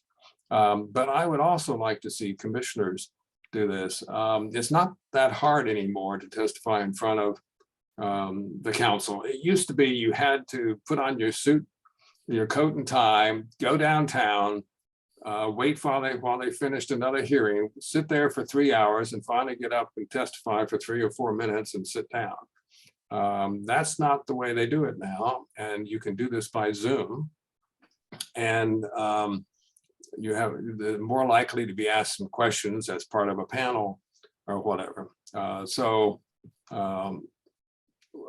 am not going to ask for volunteers here. I will come to each of you individually in that regard, but I'm essentially saying that is what I think we should do, because we have spent a lot of time in the last 2 years through the Transportation Committee learning about what the needs are in this community, and we put them forward to the commission. The commission in the past has approved some of these. We just approved another one just now, 2 others now, just now. We have something to say about transportation. We need to say it effectively in front of the council. So that's a long speech about what this is for, but I want to give it the context. This is a way of saying these are the high priorities in transportation for ANC3D. And you've seen it before. It's similar, very similar to what we had at the last meeting that you looked at, but it has been informed by the survey, which Commissioner Duncan and Commissioner Nowak put forth on our behalf to the community. And we got, as Commissioner Duncan said, we got 339 responses, which was tremendous in a period of about 3 days or so. So with that, I open that up for discussion, Madam Chairman. With the thought that we would offer this as a motion at the end of the discussion. Okay, so this is something for the commission to discuss here. This is sort of setting priorities when you go to testify. We'll be voting on these today so that you are confident when you go and testify. Is the order of these priorities important, Commissioner Elkins? They are set in the order of priority based on the survey, yes. We changed the order based on what we heard from the community. So this is going to be voted on as a whole document. So if you have ideas about switching stuff around, moving things here and there, now's the time to speak up. Commissioner Joseph. I'll speak, but I don't want to jump on anybody else's points.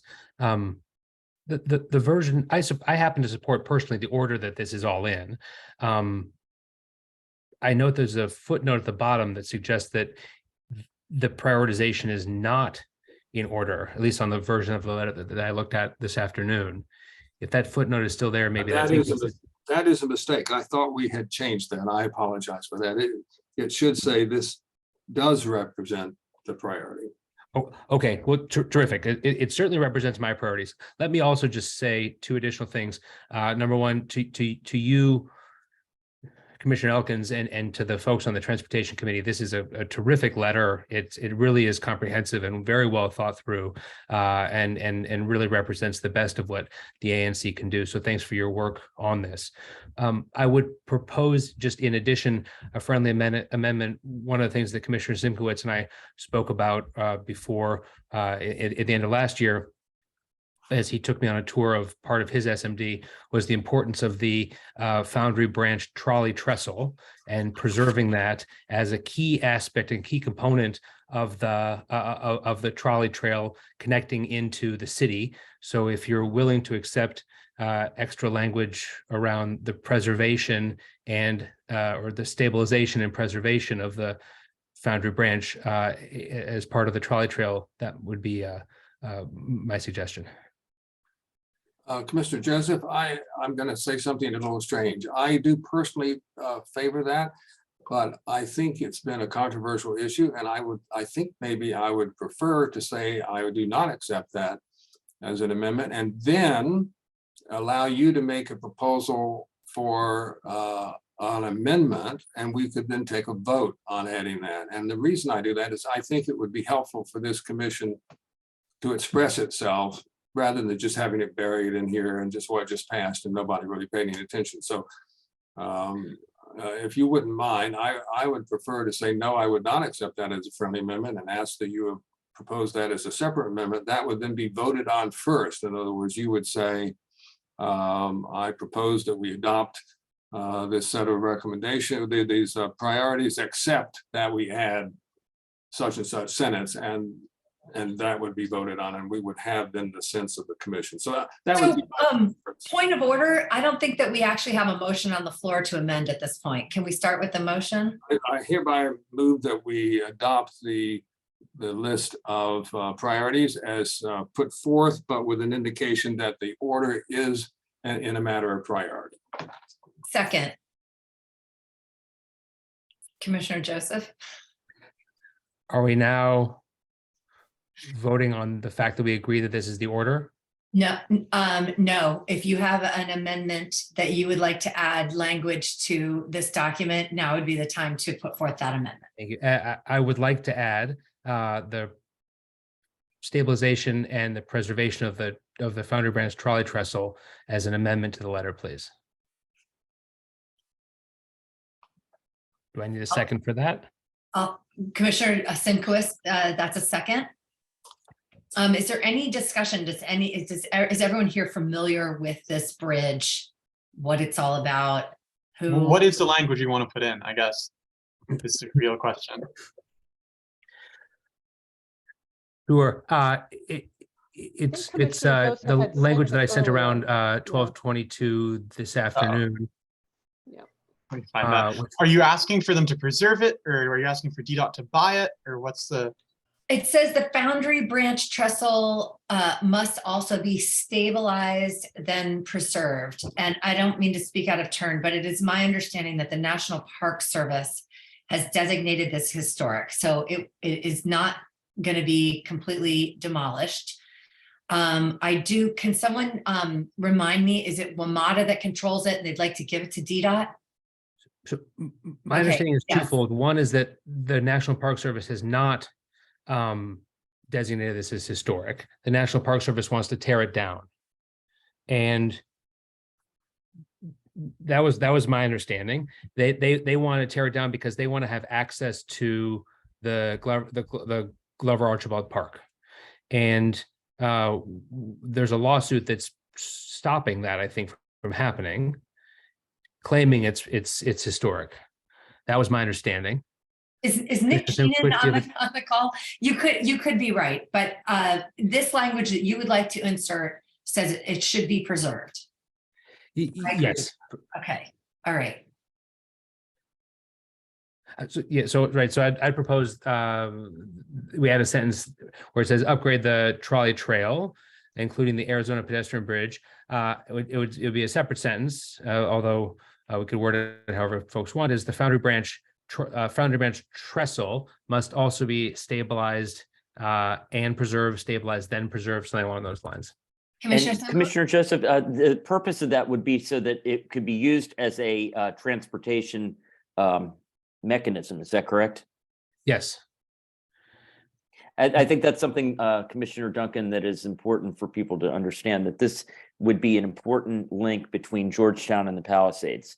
And with the trolley trestle trail being torn down, that suddenly prevents that link, that critical link. And of course, biking or walking on Canal Road is unsafe, and you're going to get splashed with water if it's raining. It's a horrible thing.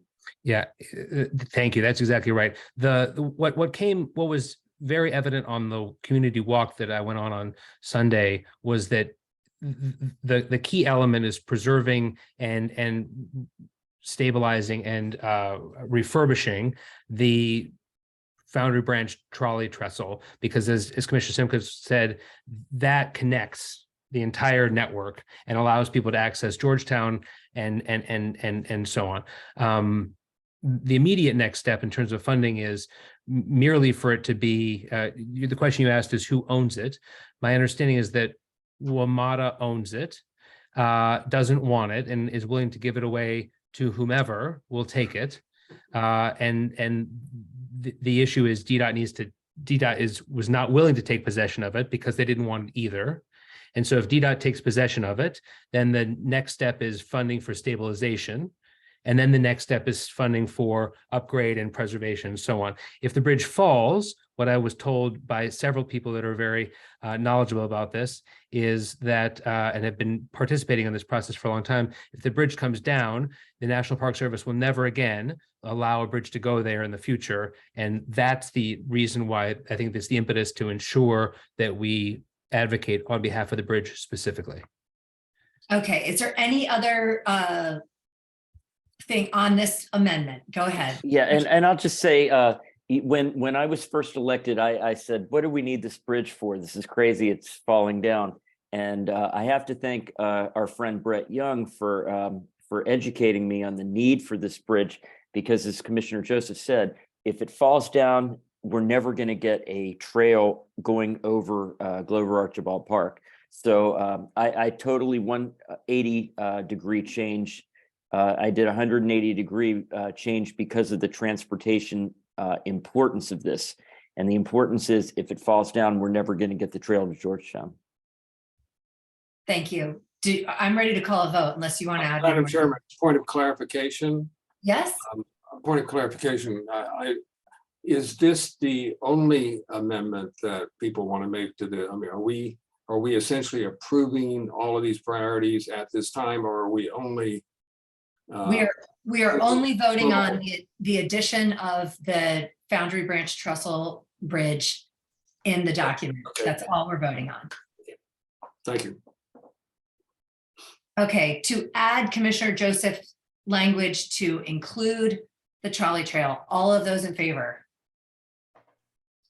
Are there any opposed? That was unanimous. Okay, motion on the floor Thank you. is to approve these priorities as amended. Last chance for commissioner input. Where are we going to put the trolley trail one in the order? And are we going to remove the footnote that says the order doesn't matter? The friendly amendment to change that the order does matter. And could we put the priorities back up so that we can see? I want to say bus. I think the trolley trail was just an extension. It was just the language was an extension to the bullet about the trolley trail. Oh, you're So right. maybe Okay. Bullet. So just add another Maybe we'll sentence just- to that bullet. Does that answer your question? Yes, that makes complete sense. Thank you, Mayor. So can I second the motion? It's already, to- we are ready to call the vote. It is already. Okay, great. Okay, all of those in favor of approving these priorities with the friendly amendment. Say aye. Unanimous. Thank you. A lot of work went into this. Thank you. Kudos to everyone. Up next, moving right along, we have a liquor license and settlement agreement for the new Claudio's Table, which I, for one, am very excited about. Commissioner Joseph, take it away. Yes, we miss a restaurant and a bar in that part of the city very much, and we're excited for that opportunity. So this is the vote is on, or a proposed settlement agreement. The vote is to approve a proposed settlement agreement between ANC3D and the entity that is that owns Claudio's Table. Claudio's Table is going in at the corner of MacArthur and Cathedral, where the DC Boathouse used to be.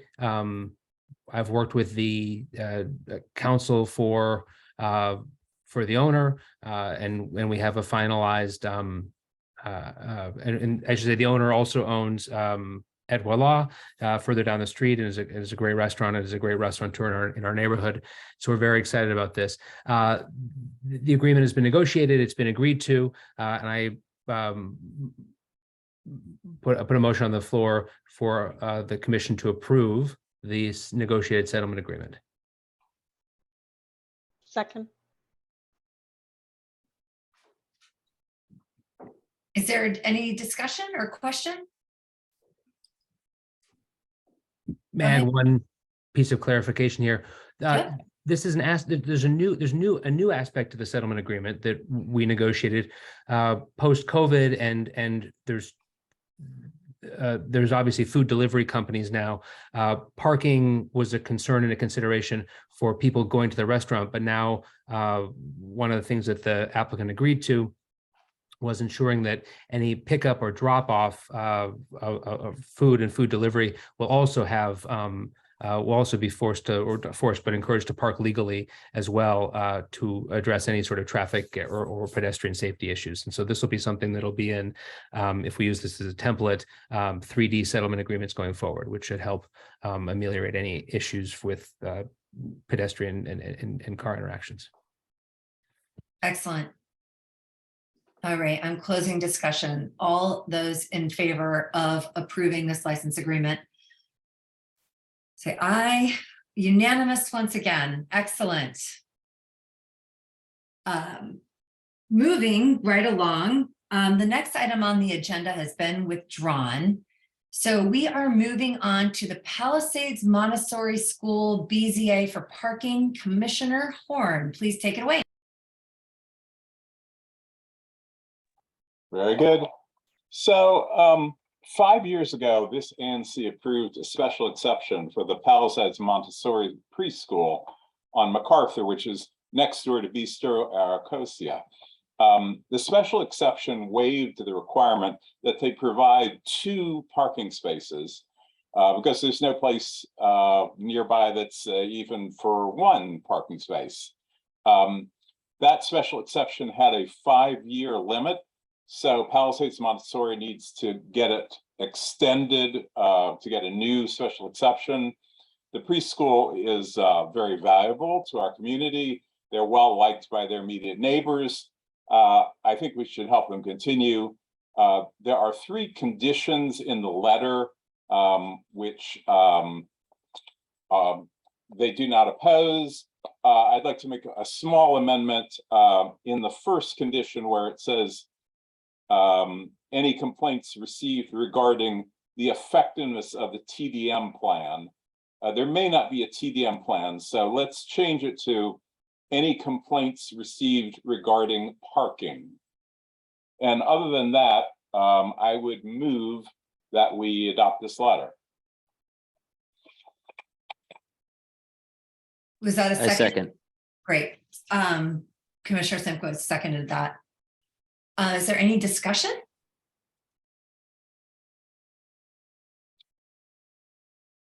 All right, all those in favor? Unanimous once again. Excellent. Moving right along, Commissioner Horn, you are up again with the 5113 Sherrier Place BZA. So 5113 Sherrier is just a little bit more complicated. This house sits in a bowl of land where water pours down, mostly from MacArthur Avenue side into the back of the property. And the result is that in a strong rain, water will form pretty large ponds and threaten the basement of this house. The owners who've lived there for, I think it's decades, want to deal with the water problem by raising the house. It's kind of an older house, and rebuilding with a series of catchment areas in the yard. Catchment areas direct the water and hold it so that it doesn't flood. Instead of building a 3-story house, which obviously they could do, they propose to build a 2-story house that's close to the footprint of the existing house and will be no taller than the peak of the existing house, but adding an additional indoor space by building an accessory building in the backyard. So to do that, this is what it's really about. They need a special exception lowering the rear setback requirement, which is normally 25 feet, to about 8 feet in this case. Now, the usual reason for a rear setback is to ensure that the neighbor to the rear doesn't have their privacy or view invaded or destroyed. In this case, the neighbor is the condo 5112 MacArthur Boulevard, which is, if you look at it from the front, is 3 stories tall. If from the back, it's 4 stories tall because it's on a pretty steep hill. I went to this, back area. It's a narrow kind of alley-looking area, except it's all gravelly and not flat. It's not an area where anyone would go and hang out. And because of the elevation difference between the MacArthur building and the property at 5013 Sherrier, nobody's view is going to be blocked because the 1-story building that they're going to build is lower than the lowest window in the condo. So I have a letter that sets this out with a little bit more detail, but I am moving that we adopt that letter. I've got a question. This was my wife's house growing up, so I mean, I know this property intimately. The problem is when they do this construction, is the adjoining properties going to be protected from the runoff? Because my wife's basement used to flood, and whenever it rained, the backyard would always flood. So that water's got to go somewhere. Yes. What is I know that a neighbor had brought that up, not necessarily as an objection, but just something to think about. Yes, Just a quick point of order. I would like, this motion is out there. I'd like it seconded, so I'm going to second it. Carry on. The neighbor should speak to this and will, I think, after this. But the catchment areas are designed to not push the water out to the neighbors, but to capture the water in containment areas and direct it toward the front, toward Sherrier. So, you know, I'm not an architect. I looked at the plans. It is intended to help not just this house, but it should indirectly help the neighboring houses, or at least the house that has the worst problem next door. It shouldn't direct water into a neighbor's house, but one of the neighbors, as you all know, you know, wanted to make this explicit, and I think that's perfectly acceptable and appropriate here. Incidentally, at some future time, we should probably talk about the water runoff at this part of Sherrier, not part of this, obviously, but it's a pretty bad problem, and maybe we should address it more broadly. Commissioners, may I speak? This is Gregory Porter, the homeowner at 5113. I'm not 100% sure you're going to need to speak. I think we're about to call a vote, and okay. I'm hearing no opposition here, so thank you. Are there any other concerns? There was a neighbor that submitted a comment via email. I don't know if they're here. Ms. And I don't know if it's necessarily going to matter, but they should be able to comment. Thank you. Can I be heard, or I don't know? Yes, Miss Clark, you did send us an email earlier, please. Yes, and I'll be just as quick as I can to the point. So first of all, thank you for this process. Thank you to the Porters for making me aware that tonight is the meeting. I wanted to speak certainly in support of their plans, which they've shared with me. I wanted to express my appreciation to them for being so transparent about why they're building this and sharing with me the renderings, the elevations, but really just as, you know, to be on the record, I wanted to share with you what I've shared with them, which is my concern, because this is driven by very serious flooding problems that have been discussed, that the solution doesn't inadvertently send any water sideways. I am the next door neighbor on the east side. I don't have any flooding problems because of the apartment building. I had a flooding problem because of my own house's downspout on the opposite side, but I've spent $14,000 to fix that. So I am good. And so it's really just, I want to share this concern again for the record, that nothing inadvertently causes me water problems I don't have.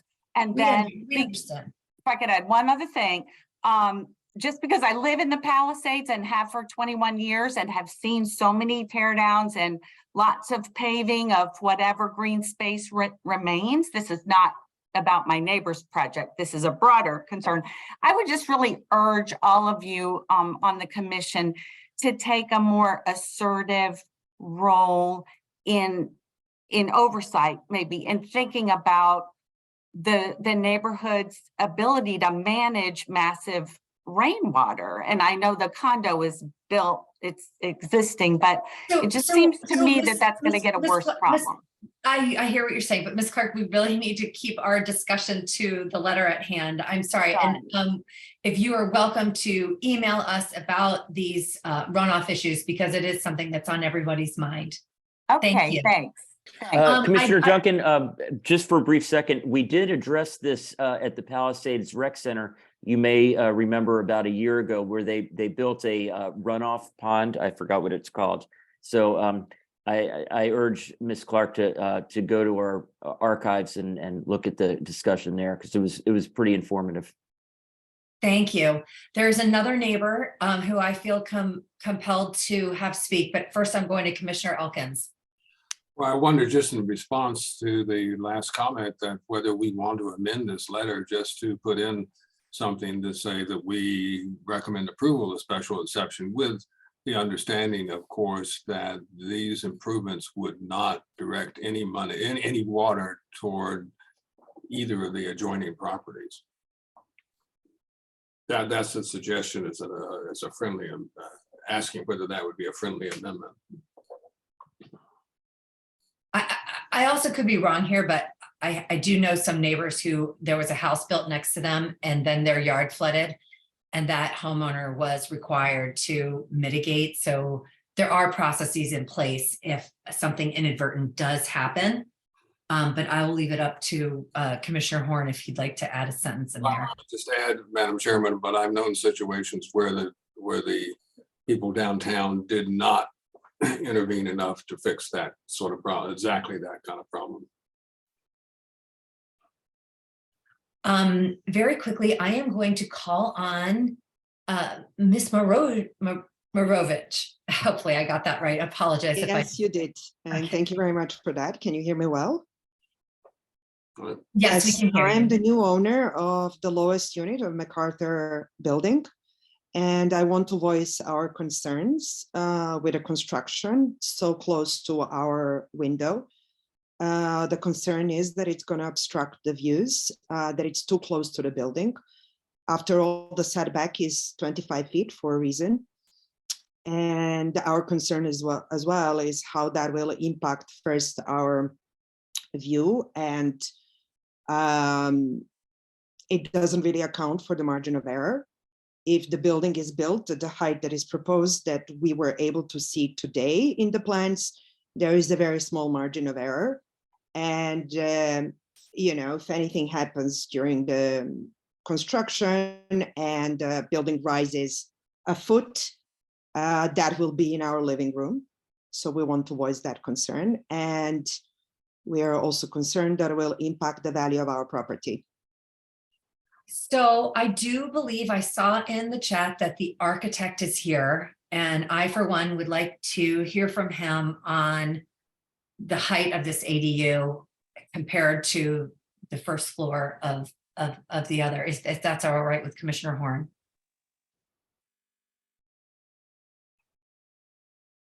I'm sorry if I did not catch the architect's name. I'm here. Can you all hear me? Yes, thank you. And apologies for not having my video on. I have a 15-month-old in my arm right now, but she's not wanting to go to bed. So I'll just say two things. One, we're required by by DCRA, by the building code, that we not adversely affect adjoining properties with stormwater. The porters are going to be using their own funds to essentially remediate a stormwater condition caused by the condo and adjoining properties, because water is shedding off at an incredible rate, at the rate that is actually sloughing off slabs of concrete that slide down the slope. If you go back there, you can see it. Their erosion is very intense. And what that shows is just the amount of water that's coming through the property and is essentially being funneled, because they're the lowest point, into their yard. Sherrier does not have a stormwater main under the street that extends down to this part of the street.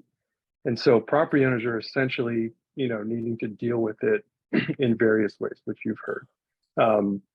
Neighbor needing to spend $14,000 to, address flooding on their property. So what's essentially having to happen in this project is that we're dealing with an amount of stormwater that's quite significant, having to have us hire civil engineers to work on numerous design solutions to deal with it. But I just want to say that really quickly, we inherently to do this have to follow building code, so we will not be adversely affecting any properties. We're going to be supporting actually the stormwater situation on the back of the. So Mr. Hakeem, Yeah. I think our group here, we have moved on from the stormwater runoff and we're talking Okay. about the building height of the ADU. Sure.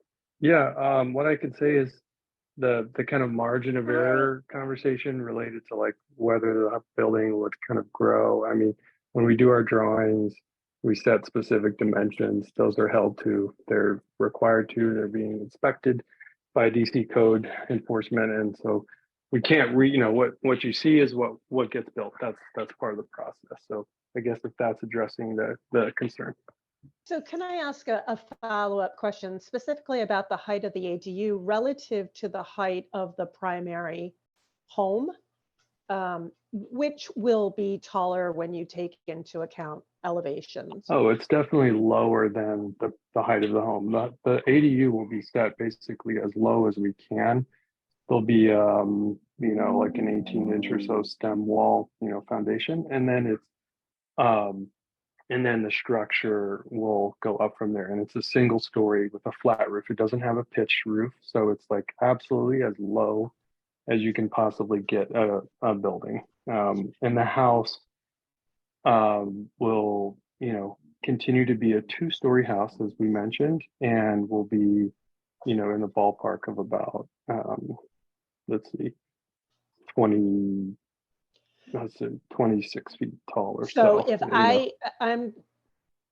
If I could just have you confirm what my understanding is from what you just said, the neighboring homeowner in the condo is concerned that her view would potentially be obstructed by the ADU. If that were true, the ADU is just going to be obstructing the view of the new home, which will be directly behind it. It's not as though she's going to lose a river view. No, yeah, that's because correct. of this structure. Yeah, and technically the Porters could build a house back to the property line of back to the edge of the rear setback line. And that's only a, minimal kind of difference in where the house would sit. And they could build a taller house, but we're choosing to build something as modest as possible to address the drainage issue. And I'll also say one of the big reasons we're doing this is to maintain all of the heritage and special trees on the property. There's a large effort going to keep the large trees on the property. And that's another reason that we can't actually build an addition on their house, because there's a large poplar and maple. And so they are going to kind of pretty extreme efforts to maintain the tree canopy. So this is really the only way to be able to improve the property in any way. Thank you. Do any other commissioners feel like they need more information before we call this vote? All right. Commissioner Joseph. I'll just add, thank you, Commissioner Norwalk, for some of those clarifications. Those are exactly the questions I was going to ask as well, and I appreciate that. Yes, thank you for everyone who spoke, the neighbors who came, and Mr. Hakeem for answering our questions. We really appreciate it. I feel like we're all informed here. All those in favor? Any opposed? Motion passes. Moving along, the last item for official actions is a letter to Attorney General Schwab. I think this is going to be a fairly quick vote. And please feel free to chime in, Commissioner Elkins. But we have another item here, the electrical vehicles. Oh, yes. I'm sorry. We are on to the we're on to the EVs. You can't skip the electrical vehicles now. Commissioner Elkins, take it away. My apologies. If you want to take up the Attorney General first, I just want to make sure we didn't skip down into a commission business. Since we started, let's do the Attorney General letter, because I think that's going to be short, and then we'll finish up with the electric vehicle letter. So another ANC in 334G, they asked for the Attorney General to give a ruling on whether ANCs can enter into partnerships with developers or third parties. This is stemming from the fact that Murray is trying to build their fields over at the Episcopal Children's Center. And I think there's been some contesting on whether an agreement between the ANC and the private entity is legal. ANC3D has an existing agreement with a developer, Trammell Crow, for the old Safeway site. So we feel that this directly impacts us. We are sending a letter. Perhaps Commissioner Elkins can say exactly what it says, but it's essentially that we would like these agreements to stand. And did you want to add anything else in there, Commissioner Elkins? Yes, Madam Chairman, I did add a paragraph.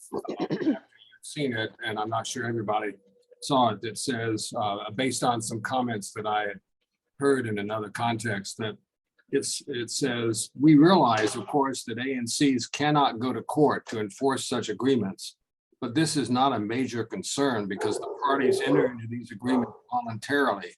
Any party that is considering blatantly abrogating its commitment will know that it will be subjected to considerable criticism, damaging its reputation. This fact makes actual judicial enforcement secondary.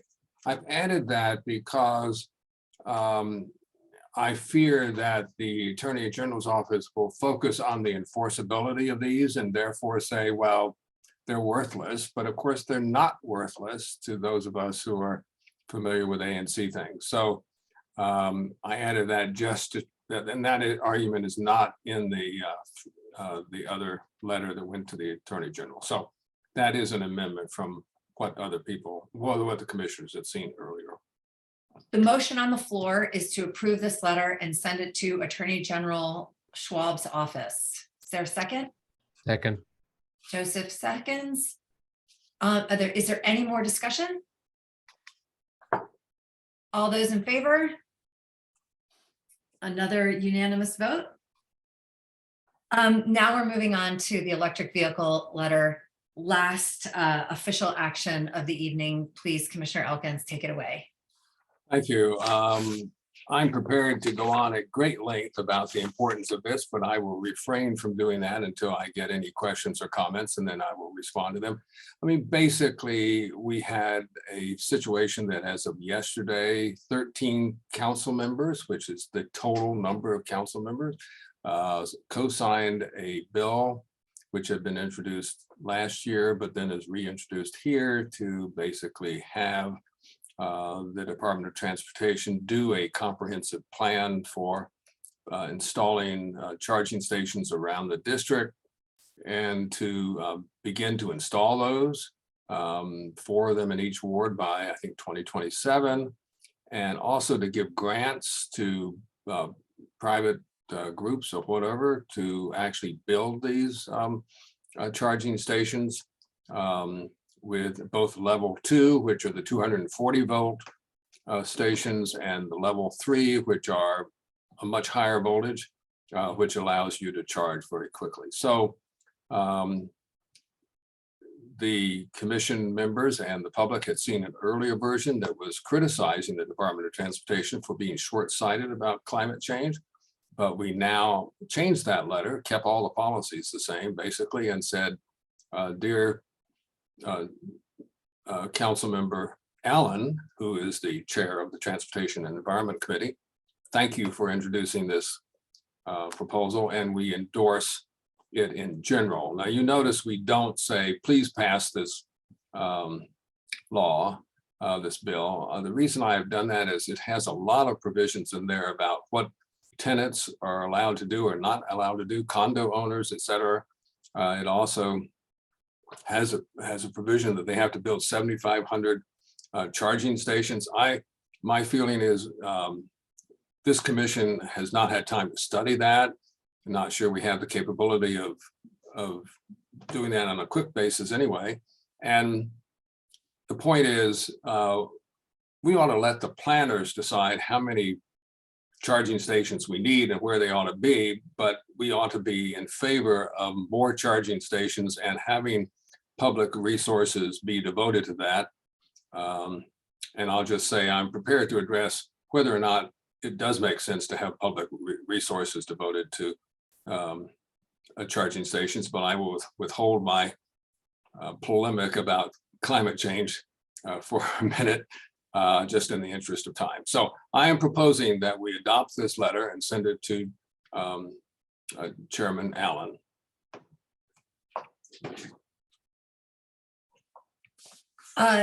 Commissioner Joseph, I'll second that. discussion. I'm happy to get us started. I want to preface my comments by saying that I am fully supportive of efforts to address climate change. Climate change is real, it is man-made, and it needs to be addressed.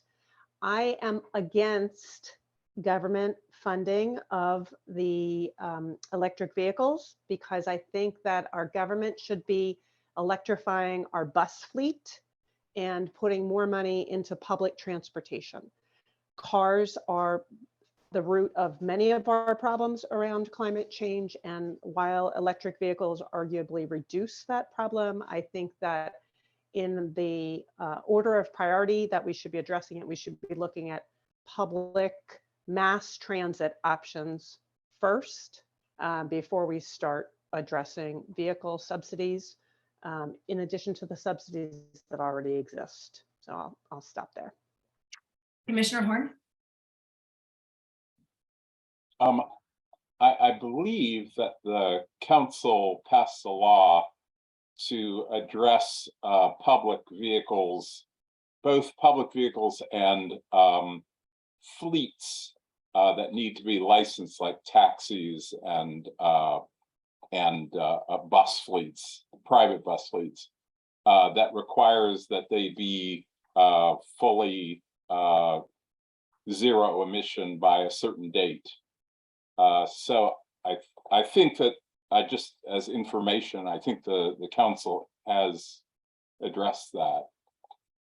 Commissioner Horn, does that include WMATA buses? Do we have a date by which they are all going to be electrified? I believe it includes them, but I don't remember seeing WMATA in the law. I was reading the law not that long ago. If I remember correctly, it's by 2040 that they need to have the fleet electrified. To my mind, that is too long. So I agree with your basic point that we ought to be putting money into electrifying the buses. And I don't know what the calculation is about how much pollution comes from buses and how much comes from automobiles, but I think I would guess that automobiles are creating more of the greenhouse gas emissions than buses. Now, I believe that ultimately by 2050, if not sooner, we need to get people out of their private cars and onto mass transit, onto bicycles and whatever. That is where we need to be going, and we need to build a bus network. We're talking earlier today about tiny little changes to the bus network. That's nothing compared to where we need to go. And if this commission would like to work on that issue, you'll have my strong enthusiasm. But in the meantime, since we don't have a bus network, and we do have electrical vehicles being produced by these manufacturers, and we need to get as many people to switch over as we can, because we need these results, I would argue, by 2030 and not by 2040. We need to get some results sooner. We've dilly-dallied too much about climate change. So I think we have to be realistic. We're not going to get people out of their automobiles until we give them a reasonable alternative, and we don't have that alternative. So as a interim measure, I believe we need to get them electrified. And I think there's substantial view that, and the basis of agreement, that that one of the main reasons people do not buy an electrical vehicle is they're concerned about charging. And we have a number of houses and living conditions in ANC3D, which do not have the capability of charging at their home.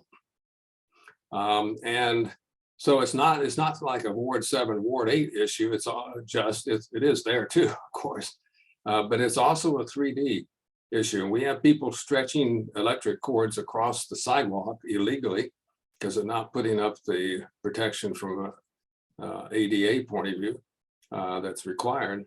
And so we've got people trying to find solutions to this. We need, it seems, I'm arguing that contrary to the normal thing where we would allow the private sector to take care of this problem, this is a case where we are so far behind the 8 ball, we need to put district resources behind making this charging capability available. So that's where I come out. I agree with you on a lot of what you say, Marilyn.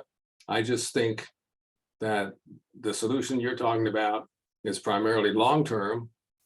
Well, not electrification, but getting everybody onto a bus. You did not mention that, so I don't mean to put that to you, but getting people onto a bus is a long-term issue, and the short-term thing is get people into non-polluting cars. Commissioner Joseph? Assuming Commissioner Nowak doesn't want to respond directly, I would say that Commissioner Nowak, your point, and there was an email that the commission received from a constituent, I believe it was Ms. Moran, that raised similar questions, and it made me stop and think about where we should land on the issue of electrification and promoting public funds for electric charging vehicle charging stations. I think at the end of the day, where I come down on this is exactly as Chuck alluded to, is number one, right? The electric car, the private vehicle market is moving towards all electric in the next, it's 2023, in the next 10 years, by 2030, there's huge EV requirements, and many states are going purely EV in the coming years. Europe is as well. How are we going to facilitate that and promote that as a city by putting in public infrastructure so that it isn't a Ward 7 and 8 problem, so that everyone can have access to this technology? I think we've agreed that the DC bus service is fairly poor, and while we could advocate for much more bus service, we're having to fight tooth and nail just to get a bus to this high school that they've built that's going to open in a couple months. And so I ultimately come down on the side of supporting this letter and supporting public funds for EV charging. The other thing I would just add is whether the cars emit or not, I think is actually very important, because tailpipe emissions cause all sorts of health issues for people today. And the more we can get rid of those tailpipe emissions today in our community, it benefits everybody, particularly in people in areas where the cars are not primarily electric vehicles. So I recognize that this issue is a close call, but I support. I'll be voting in favor of this letter. I'm going to go ahead and make my comment, because I think there's people here who know that I'm a little bit skeptical of this letter. Also, one of the things is I think it's going to perpetuate driving of Maryland and Virginians driving into the city rather than taking alternate forms of transportation. And I own a 100% electric vehicle.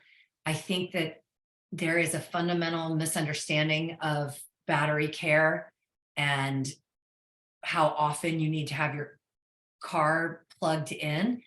When I was reading some of the articles that we were circulating around, one of the big champions of these chargers was really talking about this sort of program for the suburbs. And I think in one of the articles, someone says, well, how is this going to work in a city? It's like, we're trying to figure that out. And now that I've listened to Commissioner Nowak's comments, if it's a zero-sum game on a pot of money, let's invest in a robust bus service that's electric. I think that for this to work, you're going to have supercharge stations, and the amount of money that it's going to cost to put those in is just going to be mind-blowing. Does anyone else have any comments?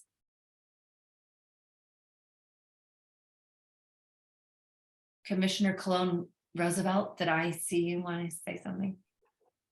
I'm not entirely sure. I get all of your points. I get all of Chuck's points. I get that it's a good intermediate step. I get that the exhaust can be really damaging to, kids living in these neighborhoods. I also get that it would be nice if everyone took the bus everywhere, and that would be, much better for the environment than we keep producing electric cars and we keep driving everywhere.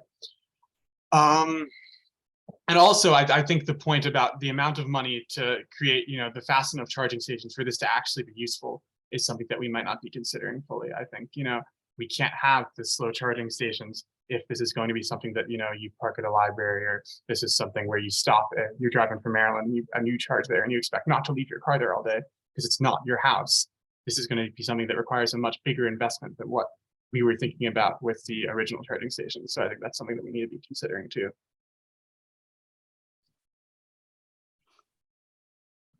Are we ready to call the vote? All right, all those in favor? And all those opposed? All right, the motion passes 4-3. Did we want to call the roll, or are we okay? We're okay. Motion passes. Thank you. A lot of work went into that, and I would like to thank everyone on the Transportation Committee and people who worked very hard to get that letter going. I would like to call out Mark May. Mark Maves in particular, a lot of time and thought and research. Appreciate his effort on that. So we are moving along to commission business. Again, it's going to be back to you, Commissioner Elkins, for a possible budget amendment. Oh, I think you're muted. Muted, yeah. Trying to not make too much noise here. Okay, so we passed a budget last month, and we could just leave it the way it is, but I think I've been trying to move us toward a budget that is highly articulated, I guess you could put it that way, so as to free up our treasurer, both in this year and going forward as we copy this budget into the next years, to be able to operate knowing that she is operating with our approval without having to come here and say, I would like to approve a $300 expense to do such and such. And the rules are that if it's not in the budget, then you have to come forward. And in the past, I think we've had a very vague budget. And so now we have a more articulated one. And by mistake, I left out the web hosting charge of about $300. And so we could just approve that right now and we'd all be fine. But I'm suggesting we change the budget because this budget will be used for next year's budget. So for that arbitrary reason, I move that we amend the budget to include web hosting, and it increases the total expenditures by about $300. I second. Discussion? All those in favor? All right, unanimous. Thank you very much. We are not calling a vote here, but Commissioner Elkins, if you could tell us a little bit about your testimony before the OANC. Well, I wanted to just tell you that, of course, we have a new director of OANC, and he did testify at the oversight hearings, and I had to go work on PUD 101. So I didn't hear all of his testimony. I will and report at the next meeting if there's additional things. But the one thing he did report on is that he's having great difficulty contracting for things that he's been given money for actually that office has had for several years. And we expected him to deliver engagement, constituent engagement software. We expected him to provide a printer so we could all print newsletters if we wanted to, et cetera. And he's had great difficulty. So that he is, I propose that the council give him some relief from the contracting rules. But he also announced that he is going to have a district-wide advisory committee, a standing committee that would work on a strategy for OANC and how to best serve 245 commissioners and 40 some odd commissions. And this is important. I think I've been running, some of you know, I've been running an ad hoc committee along that line for the last 2 years. But now I think we've shown that having input from the grassroots into that office, commissioners saying, you know, we really need to change the financial reporting system or whatever, is helpful. So I thought that was good news. And I think we have a dynamic leader downtown who's going to make a difference. And I would urge you to take all the training that they offer. You can do it at night on your own, own time after you put the kids to bed or whatever you're doing.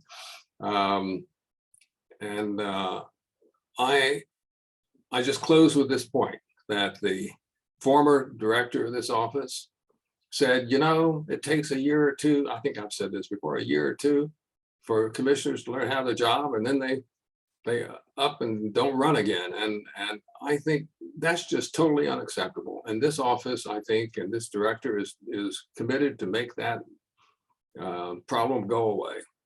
And I would ask you to give him your support. Thank you. Thank you, Commissioner Elkins, very much. I know you've been instrumental in getting OANC to where it is today. So thank you.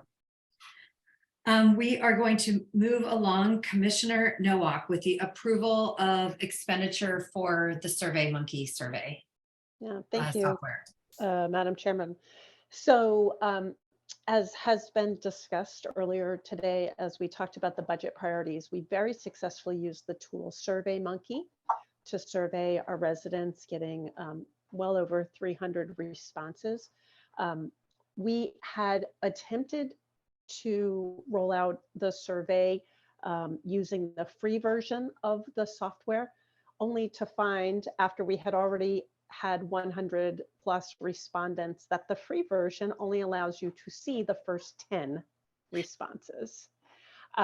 So we were in a position to say, well, does it make sense for the ANC to buy the software, which is an annual license fee? The lowest price for the annual license for the functionality we needed is $468. So I am here to seek your approval on that expense.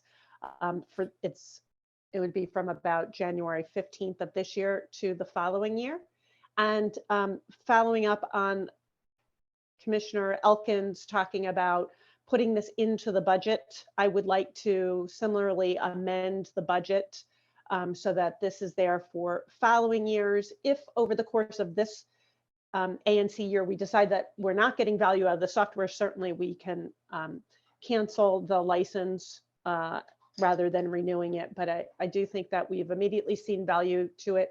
Now that we own it, we can continue to use it to survey our constituents and to just really include more voices and more points of feedback for our community members. So the motion on the table is approval for $648 for this year and adding it to the budget. Wait, 648 or 468? Sorry, 468. Yeah. 468. Is that a second, Commissioner Horn? I'd like to second and say that I think that doing surveys is a great idea. It's a great way to get feedback, and I think that people appreciate it, and that we should look for opportunities to do it more. Yeah. And the package we have purchased comes with 10,000 responses. You can use up to 10,000 responses. So we have ample opportunity to run surveys during the year as we go through different issues and concerns that we want to collect feedback. And I will say this survey was very rushed because Councilmember Freeman needed to get his priorities to the mayor. So our next surveys will also likely be more well thought out. So thank you. Okay, Commissioner Elkins. I just want to say, I fully support this expenditure, and I thought the survey was fantastic. Some of the software that they're trying to get through the contracting process downtown would in fact provide us some software that would be even more creative, more versatile. But until it gets here, and they've been promising it for a long time, I think our treasurer, the chairman, have done exactly the right thing, and we should go on and put this in our budget. We can't always wait for them downtown. All right. All those in favor? Unanimous once again? Lovely. Okay, I think I have the next item as well.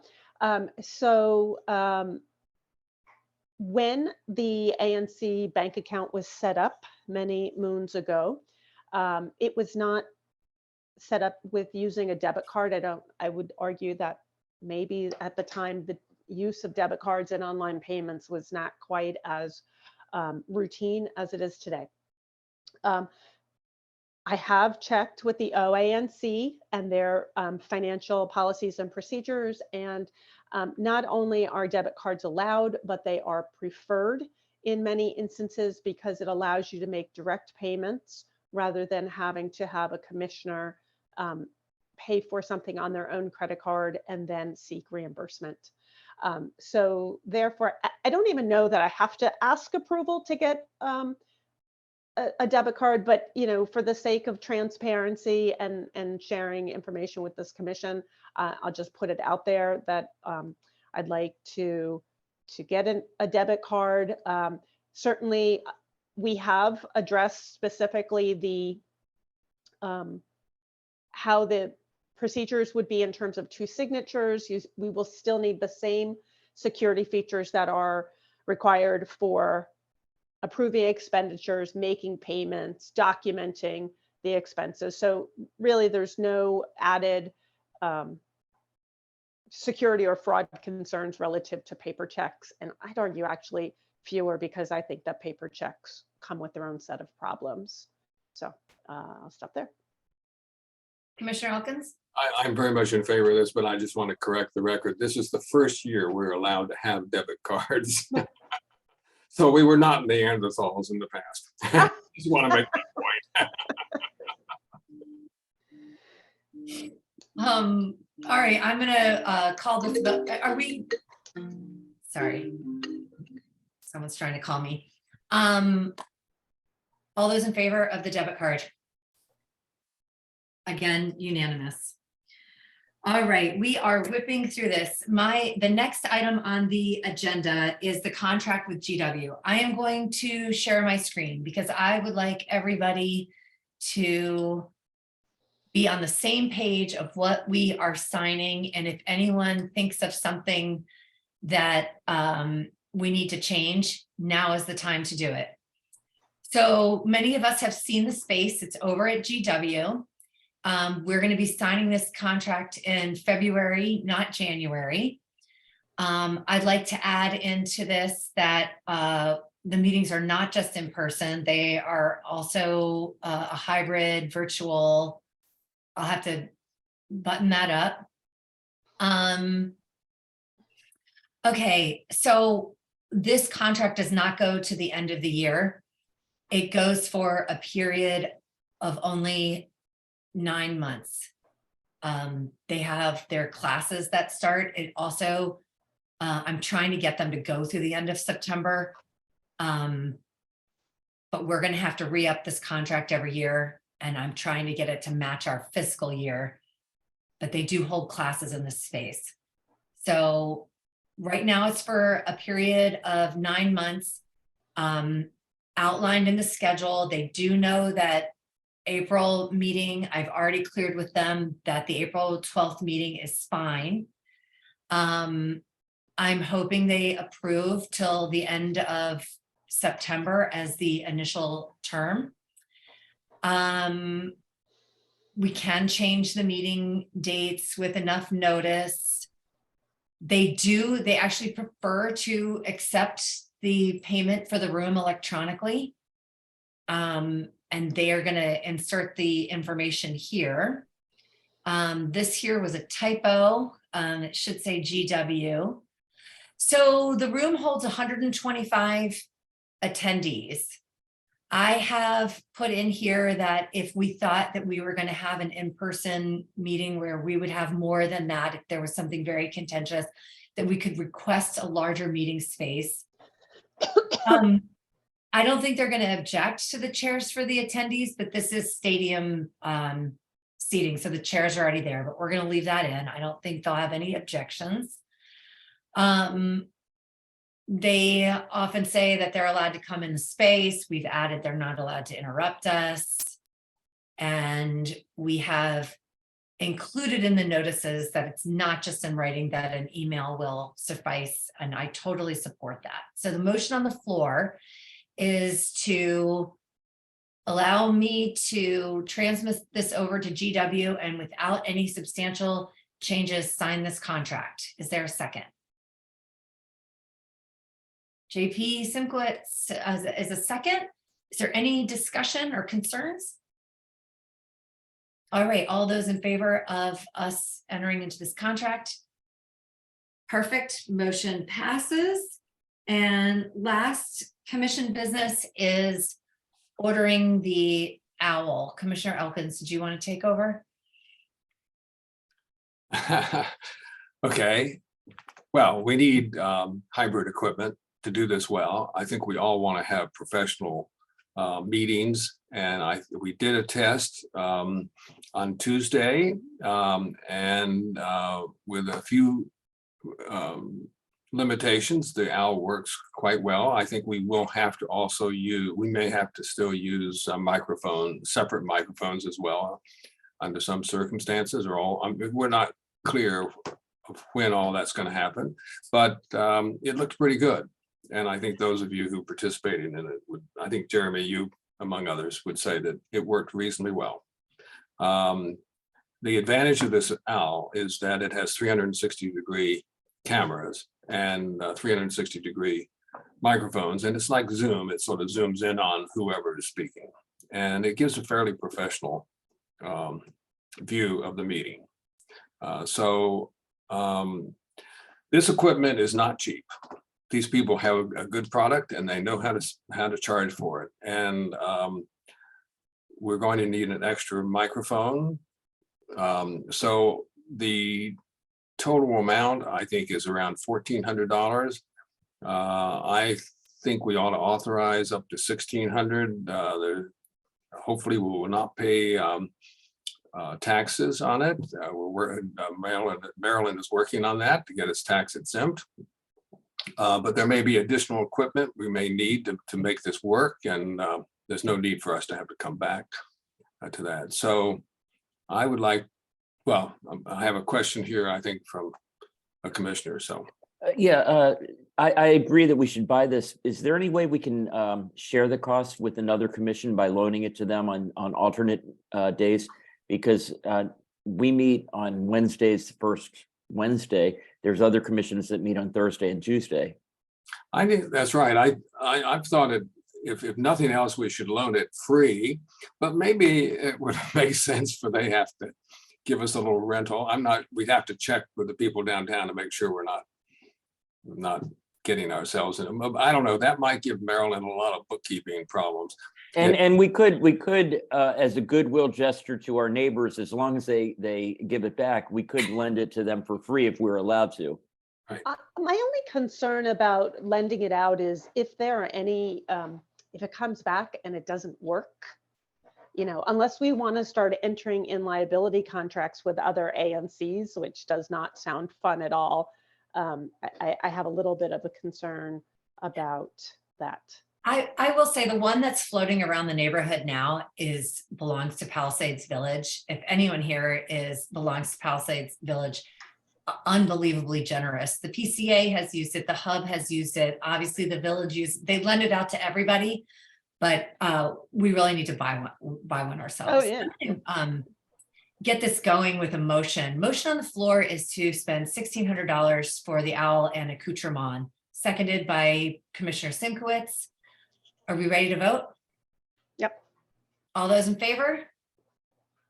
Thank you, everyone who worked so hard. The motion passes. And the last thing we need to Thank do. you to you, because I think you're the one that brought it up originally when we met at GW, Commissioner Duncan. We have been using it at the PCA and just absolutely love it. Last item is the approval of the minutes. I move to approve the January minutes that were circulated to all of us. Is there a second? A second. Commissioner Elkins does a second. I don't believe there are any changes. Are there any changes? Discussion? All those in favor of approving the minutes? Again, unanimous. Thank you very much. And I move to adjourn this meeting. Commissioner Simkowitz gives me a second. Discussion? Any last words? I'd like to thank you for running a great meeting. And had I been at the meeting last month when I was on the airplane, I would have voted for our slate of officers. So congratulations to those who won. And thank you for the selfless job that you will be undertaking. So thank you all. Really appreciate it. And I feel like we are working very well together. I feel very supported. Want to thank Commissioner Elkins to getting us all off to a terrific start. And I'd like to thank you for giving the advice on the John Thompson resolution that we talked about last week as well. So personally, I thank you for that. Glad to do it. Thank you. Do we have something from Amy? Oh, I was just trying she to has celebrate. applause. She's applauding us. Oh, I was sorry. Sorry. Adjournment. I'm pretty sure the December meeting went until 12:30 or 1 a.m. and the first two meetings chaired by Commissioner Duncan have both ended before schedule. So she's done a Let pretty the record show. It will not always be this good, trust me. Yeah. I know. I'm very Next relieved. month we'll be there till 3. So I think it is a direct reflection on the chair. There's a vested interest in Commissioner Duncan moving this along. All those in favor of adjourning? All right. Thank you all. Good night. And thank you everyone who stayed on. Good night, 3D. Thank you to our administrator, Brad. Well Thanks, run Bradley. meeting. Thank Thanks, you. Bradley.